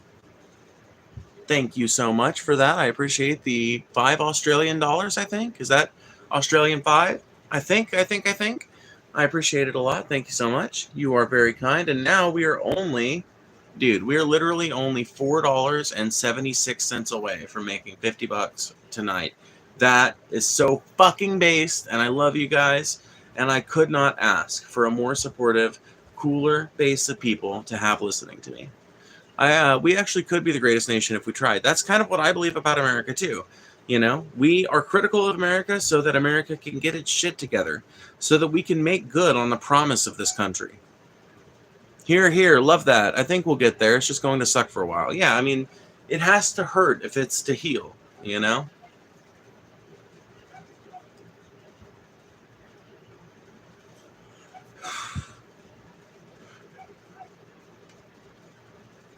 Yeah, so morality is a social construct that is subjective and that the goals of the system are arbitrary. A Christian might set those goals as being like JC, and a secular person might pick well-being. Yeah, 100%. You basically hit the nail on the head. It's a subjective system whose framework entirely depends on the perspective that you come at it with, and that's why we have laws, right? Ultimately, that is why we have a system of laws, so that we can codify aspects of common morality, right?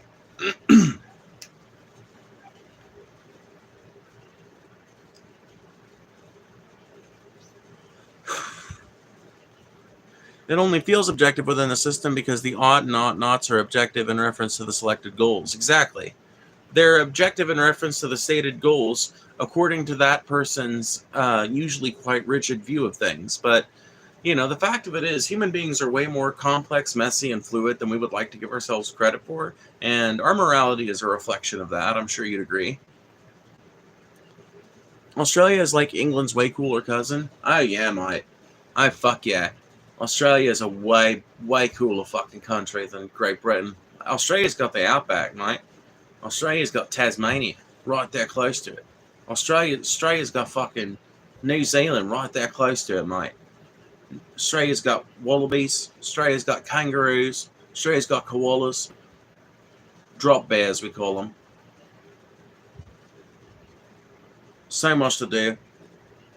Just hope you don't run into any bogans. How's my Australian accent? Is it okay?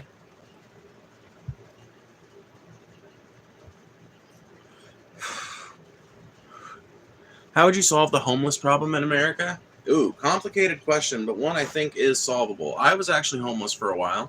I've now recovered, and I'm, I don't know. I can't say I'm living the American dream, but I'm doing okay now. But as a person who's got direct experience with homelessness, I think step one is reappropriating a bunch of these big ass mansions from the rich people who currently own and control them, right?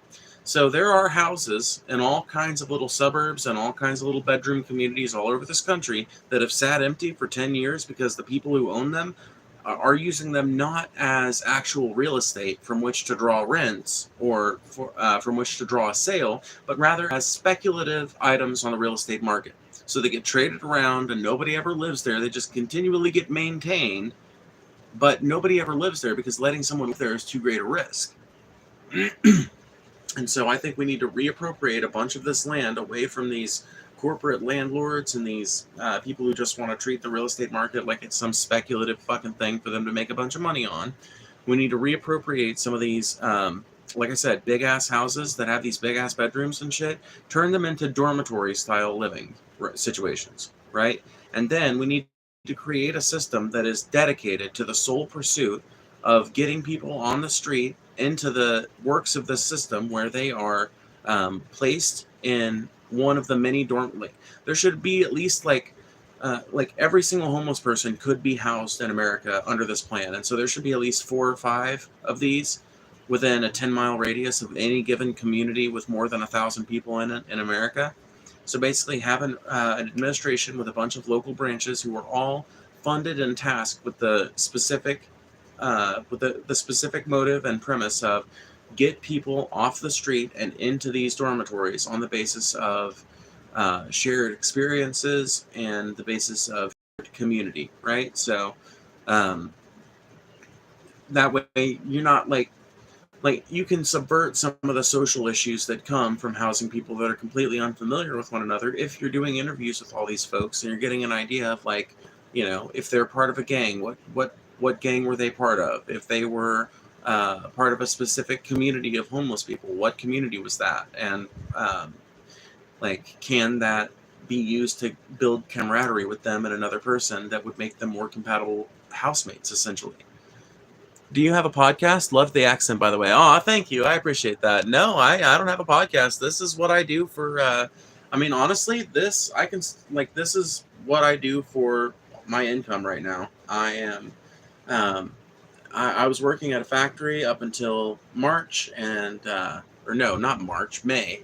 I was working at a factory up until May, and then I lost my job, and since then I've been doing this as basically self-employment, uh, which July will be my best month yet when I get paid during July, because I made quite a bit in June, and I'm shaping up to do all right in July. I mean, it's the 4th, and this stream, by the way, thanks to your donation, we are only $1.48 away from making 50 this stream. So I super appreciate that a bunch. But yeah, I'm shaping up to make pretty good numbers in July, and that means I'll probably hit the threshold and make August, and maybe even I'll bump up my earnings. Maybe I can even double them or something. But no, I don't have a podcast as such. I just have this bullshit. I sit here, I rant to the chat rants at me. We have something like a conversation, and we all walk away feeling a little better. In Canada, we're building parking lot-sized towns of mini homes. The few that have been built already have been a blessing to those in need. Yeah, I think that's another option too for rural places that don't have as many of these big houses for like what I'm talking about. I think that they should appropriate some of this fucking unused, undeveloped forestry land that's not being used for shit except, once again, speculative income for these rich people. Appropriate some of that near these towns. And build little tiny house complexes where people get to relearn what it is to live in a neighborhood, and maybe that sort of thing should just be a living option for human beings in general, because honestly, those tiny house communities encourage something that a modern American neighborhood doesn't encourage from the way that it's built. A modern American neighborhood is designed to keep you from talking to your neighbors. A modern American neighborhood is designed to glorify you and your house and what the things that you have, and to encourage division between you and your neighbors. That's what a modern American neighborhood is designed to do. That's not what these tiny house neighborhoods do. These tiny house neighborhoods encourage people to be expressive and to express themselves with their homes and with their gardens and everything, the things that they get to, the things that they get to make their own within that little space, but the close-knit nature of it, the fact that the play places and the garden and anything like that, the fact that so much of it is shared space, the fact that so much of it is held in the commons, makes these tiny house communities way more tight-knit than something like a traditional American neighborhood. Because a traditional American neighborhood doesn't have a community garden anymore. A traditional American neighborhood doesn't have a shared park space anymore. There might be a park somewhere in town, but it's probably not in a little bedroom community that everybody lives in. And that sort of thing, when reintroduced to a person's life, is really fucking good for them. So I think that idea is honestly one that could be expanded for just people in general. But I do think it's an idea that would be applicable here as well in rural communities where there's not enough established mega housing that could be converted into dormitories for homeless people. But yeah, ultimately, I think the plan should be create a government, publicly accountable administration whose entire goal is to get people off the street and into these dormitories or into these tiny house communities, and enable them to get back to get used to living an actual life that doesn't involve sleeping under bridges and in front of abandoned businesses, little dive away doors. What's up, Hong Kong? Ain't seen you in a while. I don't care what Kyle says, it fucking sucks. What? Golf courses? In Canada? Okay, yeah. I see big things coming your way. Aw, thank you. I appreciate that. The neighbors ought to fear me. Dude, that's the thing, though. You don't want neighbors to fear you. You want your neighbors to love you. And you want to love your neighbors. Not because the Christians tell you to do it, because you want to be able to trust that if shit hits the fan, you can get together with your neighbor and you can tear up your front lawn and turn it into a garden. I'm not even kidding. You want to be able to have, here's the thing. If shit really hits the fan, this individualistic shit is just going to make us eat each other. And so I want to talk about ideas that bring people closer together. I want us to talk about ideas that fight against this trend of individualization, because it's not a trend that leads to us being stronger as a people. It leads to us being stronger as individuals sometimes and weaker as a people. It leads to us being less able to associate with one another, less able to stand up for one another's rights, less willing to stand up for one another's rights. Thank you for the $5. I appreciate it. You are so kind. You've donated quite a bit this stream, and I really do appreciate it. And with that, you have sent us over, and we have made $50 for the night. So that is super fucking cool. I've got to get to dinner with my friends, but my partner and I have enjoyed watching your stream. I hope this gets you to your 50. It did. You are so kind. Thank you so much. That is really sweet of you guys. That's fucking dope. Having a community among your town is a very good thing. Oh yeah, dude, but it's something that is missing from a lot of American towns. Something that's missing from a lot of American neighborhoods. But it's something that can be brought back. It's just, it involves not building these big, grandiose McMansions and their little smaller cousins. It's like every house I see, like some suburban mom buy these days, even people my age, I constantly see, like when I was on Facebook, I guess I don't see it much anymore, but when I was on Facebook, I would see at least every 3 months, someone my age, like, I guess maybe not every 3 months, but every 6 months or so, I'd see someone my age buying a house, and every single time it was some fucking big old McMansion looking bitch, not literally, but like, it's like what I would consider a mansion, because I'm a fucking poor ass brokey kid that's grown up in a trailer. We're talking big old fucking sprawling staircase that comes off the front door and a 2-car garage. It's 2-story, and there's like a recessed balcony in the top story and shit, and floor to ceiling windows in the foyer where the door is. And that type of shit, I know those, and a house like that goes for $500,000 or it doesn't go for a dime, you know, and it has for the last like 4 or 5 years in this housing market. You know, we're talking between $350,000 to $500,000 for something like that. And a house like that does not encourage you to know your neighbors. A house like that does not encourage you to be kind to the people in your neighborhood. A house like that does not encourage you to see the other people on the other side of town as your equals, as your compatriots, as people who share your geography. It encourages you to see them as lesser. Because look at your house and look at theirs.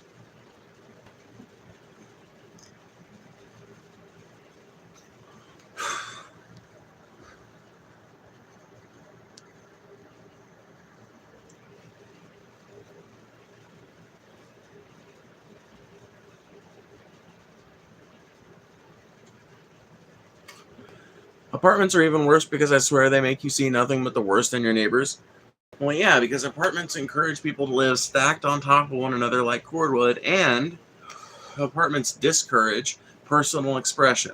A lot of the fucking strife that comes from apartments comes from 2 things. Number 1, the unwillingness of people who develop property into apartments to build apartments that are not just up to code, but that actually have meaningful thought towards creature comforts, like not hearing your neighbors fuck, or not hearing your neighbors walk across their kitchen floor at 2 in the morning. You know what I mean? Some apartments go to those lengths. I've been in apartments where even if you did hear like something coming out of the neighbor's walls or whatever, you couldn't make out what it was. Like there was these apartments that my mom used to live in that whenever you were in there, if her neighbor was playing music late in the afternoon, you would hear it, but you would actually hear it better outside than you would inside. On the inside, you would just barely hear it, like just barely. Literally, I don't know how else to put it. You could like not discern that it was like, you'd almost think that you were hearing things sometimes because it was so quiet. And obviously, I don't know why I'm saying obviously, but they weren't multi-story apartments. They were all on 1 story, so maybe that contributed to the low noise levels of that apartment complex. But it's just like there are people who consider it when they're building an apartment complex, and then there are developers who don't care. They want something that's up to code, that will pass inspection, and that's as far as they fucking go with it. They want it done as cheaply as possible while still fitting into those bounds. That's what they care about. That's what they give a shit about. And in an apartment like that, you're going to hear a shit ton of your neighbors and everything. So number one reason I think causes strife between neighbors and apartments is bad apartment design from owners that don't give a shit, right? And the number 2 thing is stupid ass rules in the apartment that are designed to keep people from any personal expression that the owners don't like, to keep people from really being able to be themselves, and like rules that rules that are just meant to suppress people, basically. That type of shit increases the amount of tension. That sort of shit ratchets. That sort of thing ratchets up tension needlessly.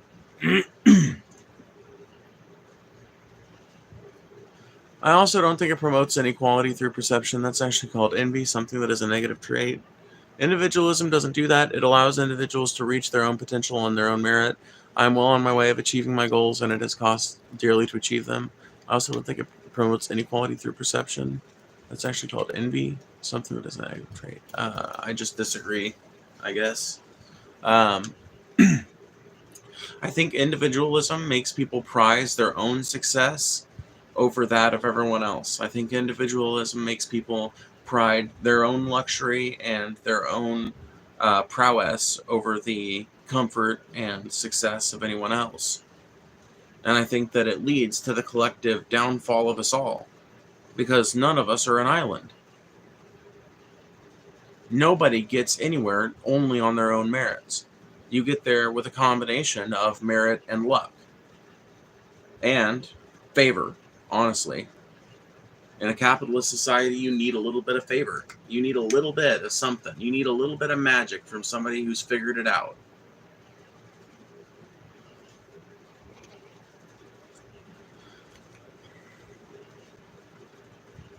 We're hearing the goddamn kids jumping off the bed. Exactly. Cheap as possible, then charging $3,000 for one bed. Oh, dude. Apartments have become fucking ridiculous, and renting in America was already a ridiculous proposition. It's already something that, like, landlords charge way too much and have way too many rules. And then you consider the fact that so many of these apartments that have been built in the last 20 years are just dog shit that are, like I said, are just designed to meet code, to pass inspection, and that's it. No fucking consideration or mind given towards the comfort of the people that live there. Literally, it's just designed to be as efficient and cheap as possible, and who fucking cares if they can hear each other fucking through the walls? Not my problem. I just collect the rent on this bitch. Oh, what's the rent going to be like? Probably going to be pretty cheap since it was so cheap to build, and since you got government subsidies to build it anyway, right? No, actually, it's going to be $3,000 a month for a 2-bedroom. Oh. Wait, what? But you'll have the construction costs paid off in like 3 months. And then, like, you make like your entire maintenance costs for a year in like a month. There's 24 units here. Wait, what? And then they're like, yeah, it's going to make like over $1 million a year. Duh. And how much of that goes back into the residents? None of it. Why would any of it go back to the residents? But see, landlords don't see this as a fucked up contract. Landlords see it as their God-given right to extract this type of profit out of people. And they will lie to your face about the risk that they're taking. They will lie to your face about the nature of their business. But when they're not around somebody that they perceive as being anti-landlord, when they're around their little landlord buddies, you can hear all about how fucking easy it is to fuck over tenants, and how fucking easy it is to find cheap lumber, and how easy it is to find cheap carpet, and how easy it is to find cheap, undocumented immigrant labor. These people are scumbags. These people are fucking nightmare fuel scumbags. What's up, Casey?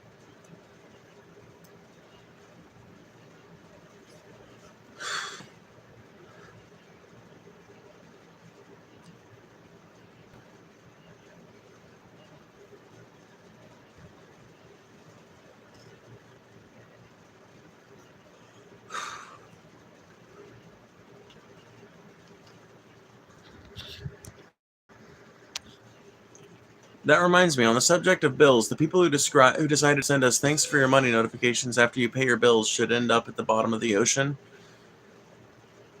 Oh my god, dude. Yeah, I understand the idea behind them, but still. Personally, Rose, I am of two minds on that. On the one hand, I actually kind of like being I like the fact that they let you know directly, yeah, your bill is paid, because that lets me know, like, okay, it gives I can show the business if they try to double charge me or some bullshit. Gives me something I can show the bank if they try to double charge me or some bullshit. So on the one hand, it's kind of a good thing, but on the other hand, the fact that I get one from the business and from the fucking banking app, I get an email and a fucking push notification and a text message from the banking app, and I get and I get that I could turn some of these off, but it's just like, fuck, bro. Too many.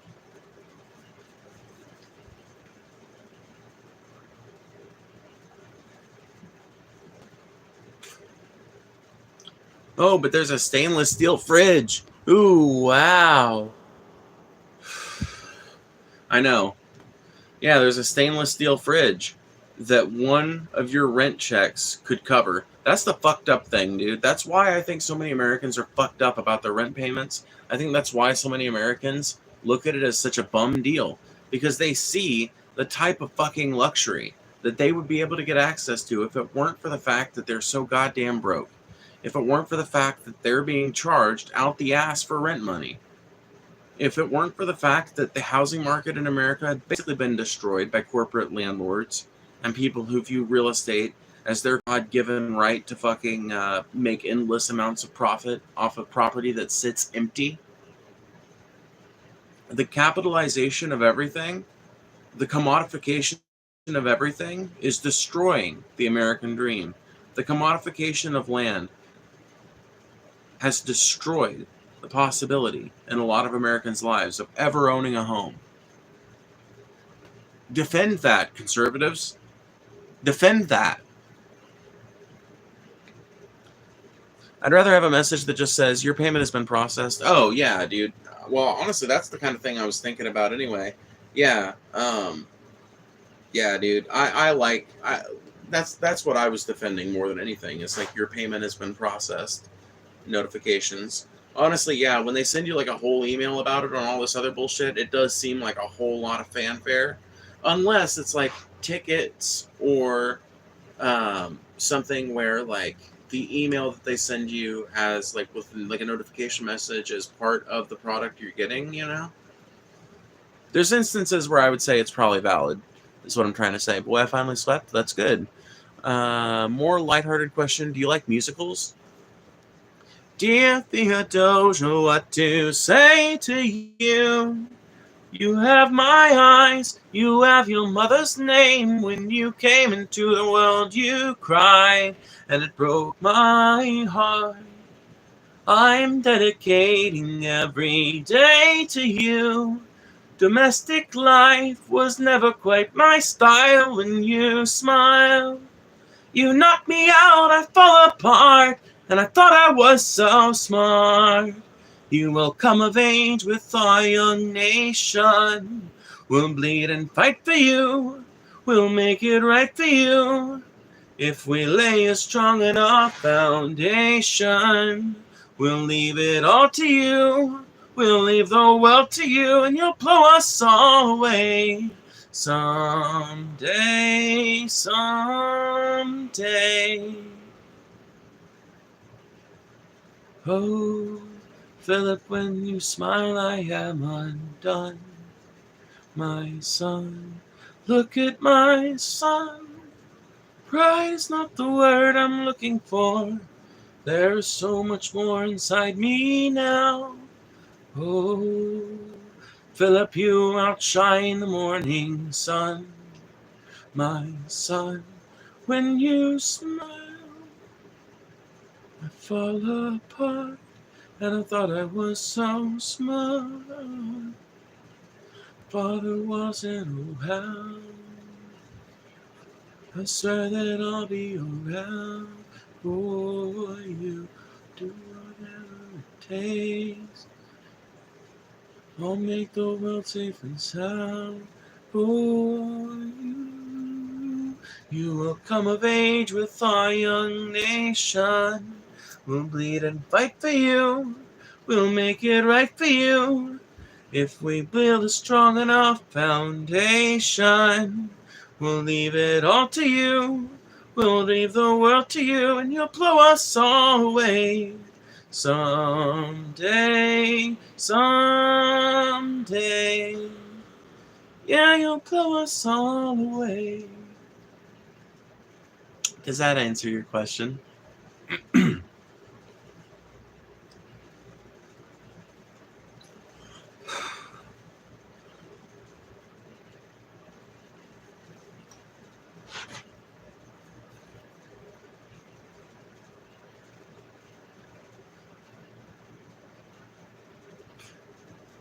You wouldn't believe it, but I fucking hate musicals.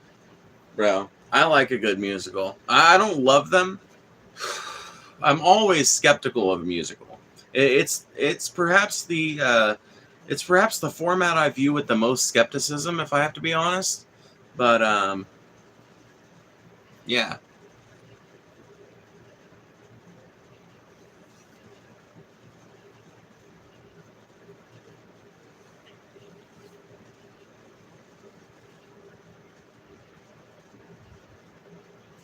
Anyway.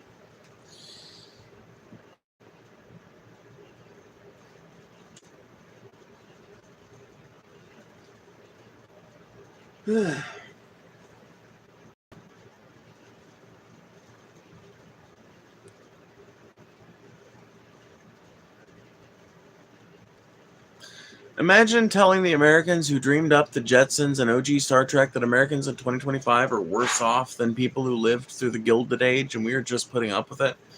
Oh, dude. They would laugh in your face. They would tell you that's fucking absurd. By the time 2025 comes around, yeah, things probably aren't going to be as futuristic as we portray them to be, but people are going to be living so much better lives. We will have gotten rid of cancer by then. We will have gotten rid of poverty and world hunger by then.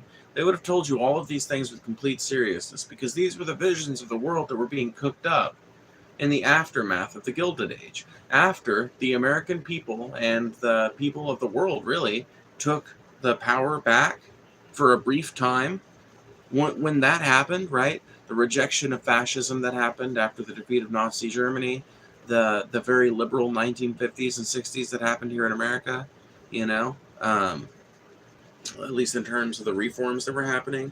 All of these things are examples, and not only that, but the labor fights of the 1930s and 40s, the labor fights of the 1910s and 20s. All of these things led to this era of American prosperity, where for once the worker had way more control over everyday affairs than they had ever had. And what did we see as a result of that? Some of the best times in American history. And as things started to degrade, as the government started getting farther and farther away from the direct will of the people, things started to get bad again. People started to riot, as the corporations um, started to basically work their magic on destabilizing the American populations again. Things began to unravel, and slowly but surely we degraded to the point where we are now, where corporations effectively own and control our government, where our government is basically owned and controlled squarely by two interests, and that is the interests of Israel, for whatever fucking reason, and the interests of American and Israeli corporations. I'm the opposite. The musical Lestat is the only one I've disliked. I don't know if I've just been lucky or if I have no taste. I don't know about either. But I will say this much. I like a lot of musicals. I am just skeptical of them because there are a few that I can't stand. There are a few that I fucking can't stand. Like, I can't stand Cats. I can't do it. There's not a version of Cats that I can do. But I like Hamilton quite a bit. I like there's a few others have been shown whose fucking names are escaping me now. But whatever. You get the idea. Back to the Future Part 2 lied to us, though to be fair, flying cars probably wouldn't be very practical. Oh dude, Rose Black, the main that's the fucking thing. We could have flying cars. That's the problem. They're not practical, right? So, okay, actually I love talking about flying cars. I love talking about far future technology. I love talking about this shit. So the primary problem with a flying car, right, is a problem of energy. That's been the problem with flying as a technology the whole time. The problem with flying when it comes to technology, right, when it comes to anything, is that you have to expend a lot of energy in order to fight against gravity. Gravity wants to pull you back to the earth, right? That's what it wants to do. That's why walking expends less energy than flying, and swimming expends less energy than walking, right? Because gravity wants to pull you down. So if you're in the water, then to descend, all you have to do is to offset your weight enough for gravity to pull you down to a certain amount based on your density, And if you want to ascend, you just have to change that chemical composition again. Not a whole lot of effort there. Not a whole lot of effort to flip and swim and shit. And that's why sea animals can go for so long. And that's why there are sea animals that just basically live their whole lives doing nothing but swimming. And some people would argue, well, the albatross lives its whole life on the wing. And I would say, yeah, well, the albatross is a fucking perfect example of what I'm talking about. Go watch an albatross take off. It is not uncommon for an albatross to take multiple times to take off, because they take off in a similar manner to how Quetzalcoatlus probably took off, because they're so fucking huge. So an albatross will literally extend its wings like a giant plane and balance itself, and then take off. It will fucking take off running forward. And once it starts getting, it's literally like watching a plane take off. Once it starts getting enough air under its wings, it will start to flap a little bit. Flap, and it gets a good amount of air pressure under its wings and behind it before it jumps.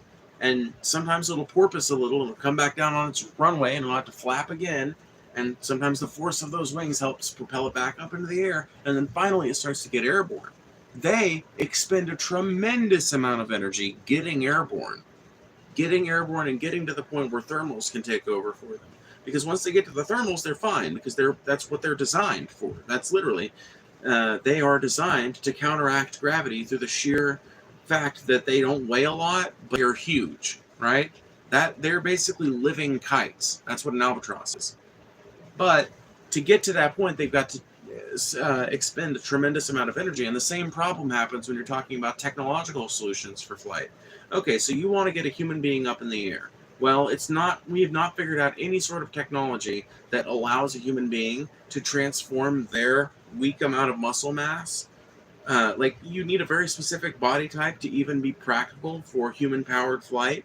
And we have not figured out a way to efficiently turn that into a lasting flight.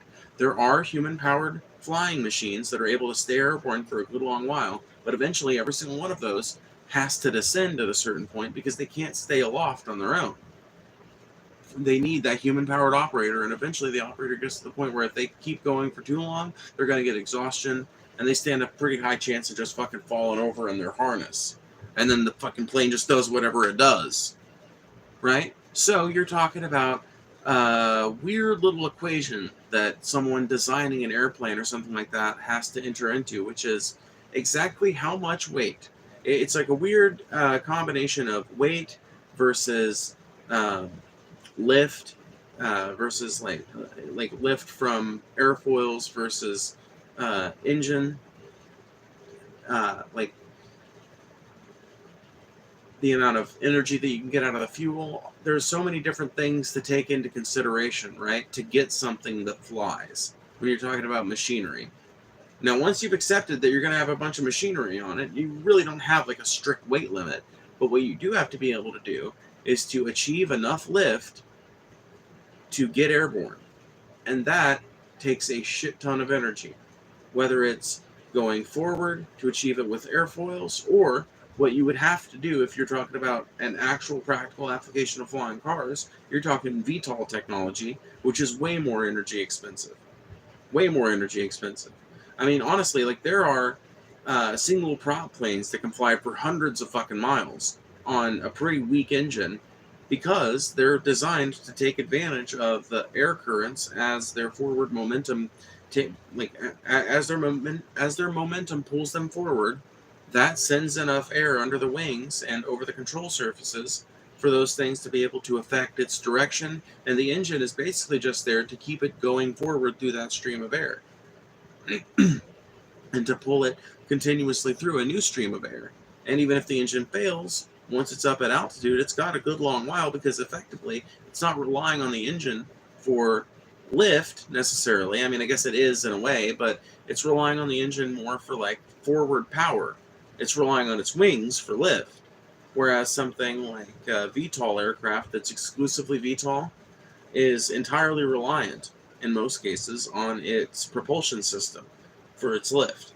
And that introduces a big energy problem. And nobody's managed to figure out that energy problem yet in a way that is efficient enough for us to have something like a flying car.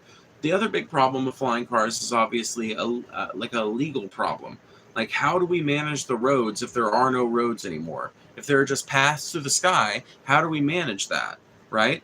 The only way you could practically have flying cars, number one, you have to solve the energy problem, and you would have to solve the energy problem in a way that makes it just as efficient to have a fucking millions strong, a billions strong, honestly, a billions strong army of individual little flying cars.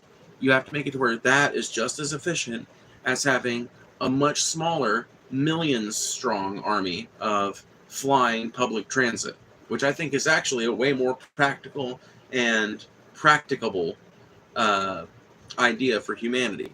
I think flying buses are one thing. I think flying trains maybe even are one thing. People are going to say I'm retarded. Flying trains? What are you high? Yes, but that's not the point. Okay. The idea's got more merit than you guys would make it out to have. Okay.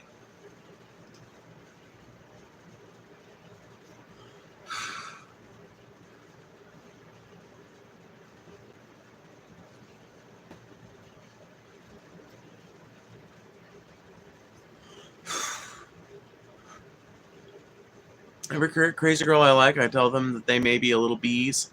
Oh God, not the bees. They're in my eyes. What are you guys talking about bees for? I hate gravity. It's always keeping us down. Yeah, 100%. We have flying cars. They're just underground. What are you guys talking about?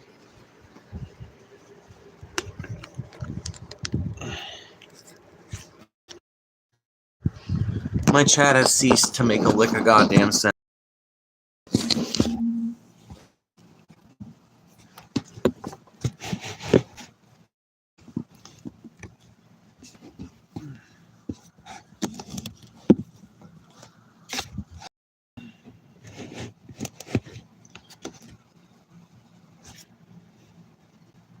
How do bees fly? They got them fat ass bodies with them little wings.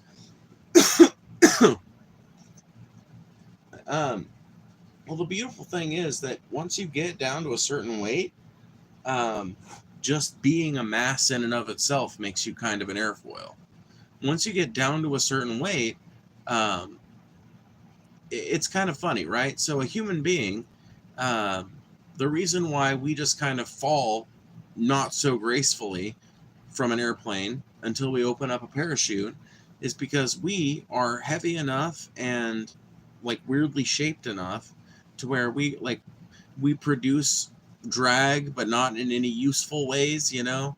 We don't have anything that produces lift on us. Air just kind of like fucking falls away around us because none of the surfaces in our body are able to catch it. But if you took a human being, right, and you made it small enough, then like if you made a human being the size of a bumblebee, it would fall way more gracefully, even if all it did was just spread its legs, like spread out red eagle, basically. A human being at that size would fall 2 or 3 times faster than a snowflake, maybe, which is honestly not that fucking fast. I would be shocked if it would fall that fast. Maybe 2 times faster than a snowflake that falls very slowly from the sky, like an extra fat snowflake. Um, so like I can't give you the 100% rundown of it, not like an aeronautics expert or whatever, but I know that it's got something to do with weight. It's basically when you're small enough, um, the amount of particles acting on your body is like more proportional. I don't fucking know. I'm too high and tired for this shit. You seen the old Onion newscast about flying cars? If I have, I don't remember it. We reply to you. We were talking for a bit. Dude, I'm cooked, bro. I'm cooked.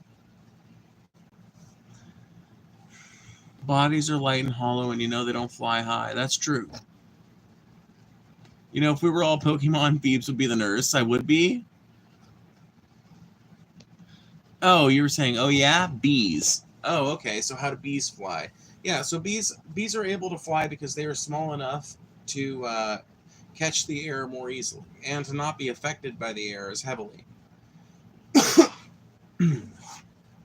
And gravity acts stronger the heavier a mass is. So if you're talking about a bumblebee or a bee in general, I mean, a honeybee, if you actually look at a honeybee, their wings are not that fucking small. I don't know where the idea that bees have small wings comes from unless you're talking about bumblebees. But if you're talking about bumblebees, you really are just talking about a weight thing. They have these big old hollow bodies that probably honestly have air inside them to help displace um, some of the air that their wings move or whatever. Some of the air that they expand. I don't know how the fuck to say what I'm trying to say, but hopefully somebody that's smarter than me out there does. Point is, bumblebees are fucking dope, and they fly despite it not making a whole lot of sense. I'll just admit it. Nah, you're fucking right. It doesn't make a whole lot of sense that bumblebees can fly. I'm not going to pretend to understand it on a scientific level, but you know what I do understand? Them bumblebee bitches be flying. Same reason why insects can survive big falls. Yeah, Riley, that's the fucked up thing is I know that, but I'm way too high and tired to fucking spit that out. I'm way too like fucking dumb right now to quack that out into a sentence. So I'm just gonna sit here and ramble on about particles like I know fucking thing one about a particle. Oh man, how the fuck do you guys stand to watch me? I'm a fucking moron. Y'all will literally just let me ramble here like a stoned idiot for 20 minutes about some shit you know I know next to nothing about. What the fuck?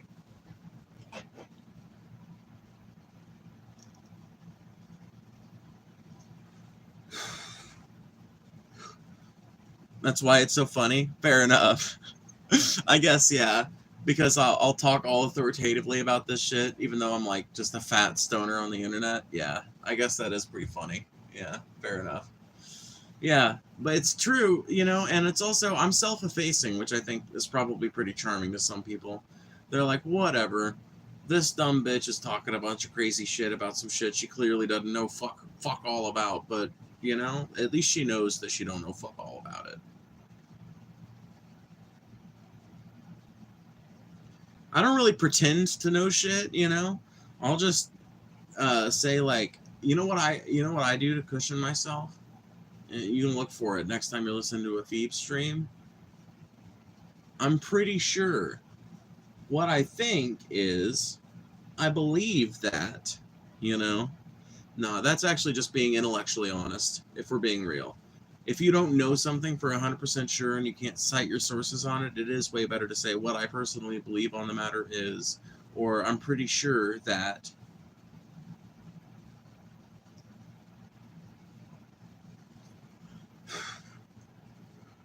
But I'm sure that a lot of people do just kind of look at me as a moron, and that's fine. They can be wrong.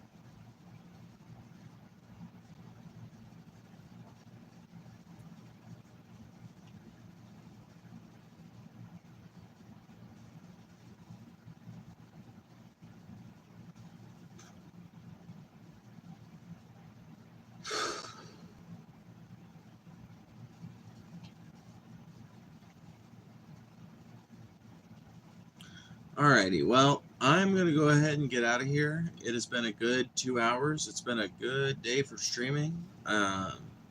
Thank you to everybody who has turned out and watched. Thank you to everybody who has super chatted. Thank you to everybody who's participated in the conversation in the chat. And I hope that you all have a great night. It's been super fucking fun. Peace. Exactly.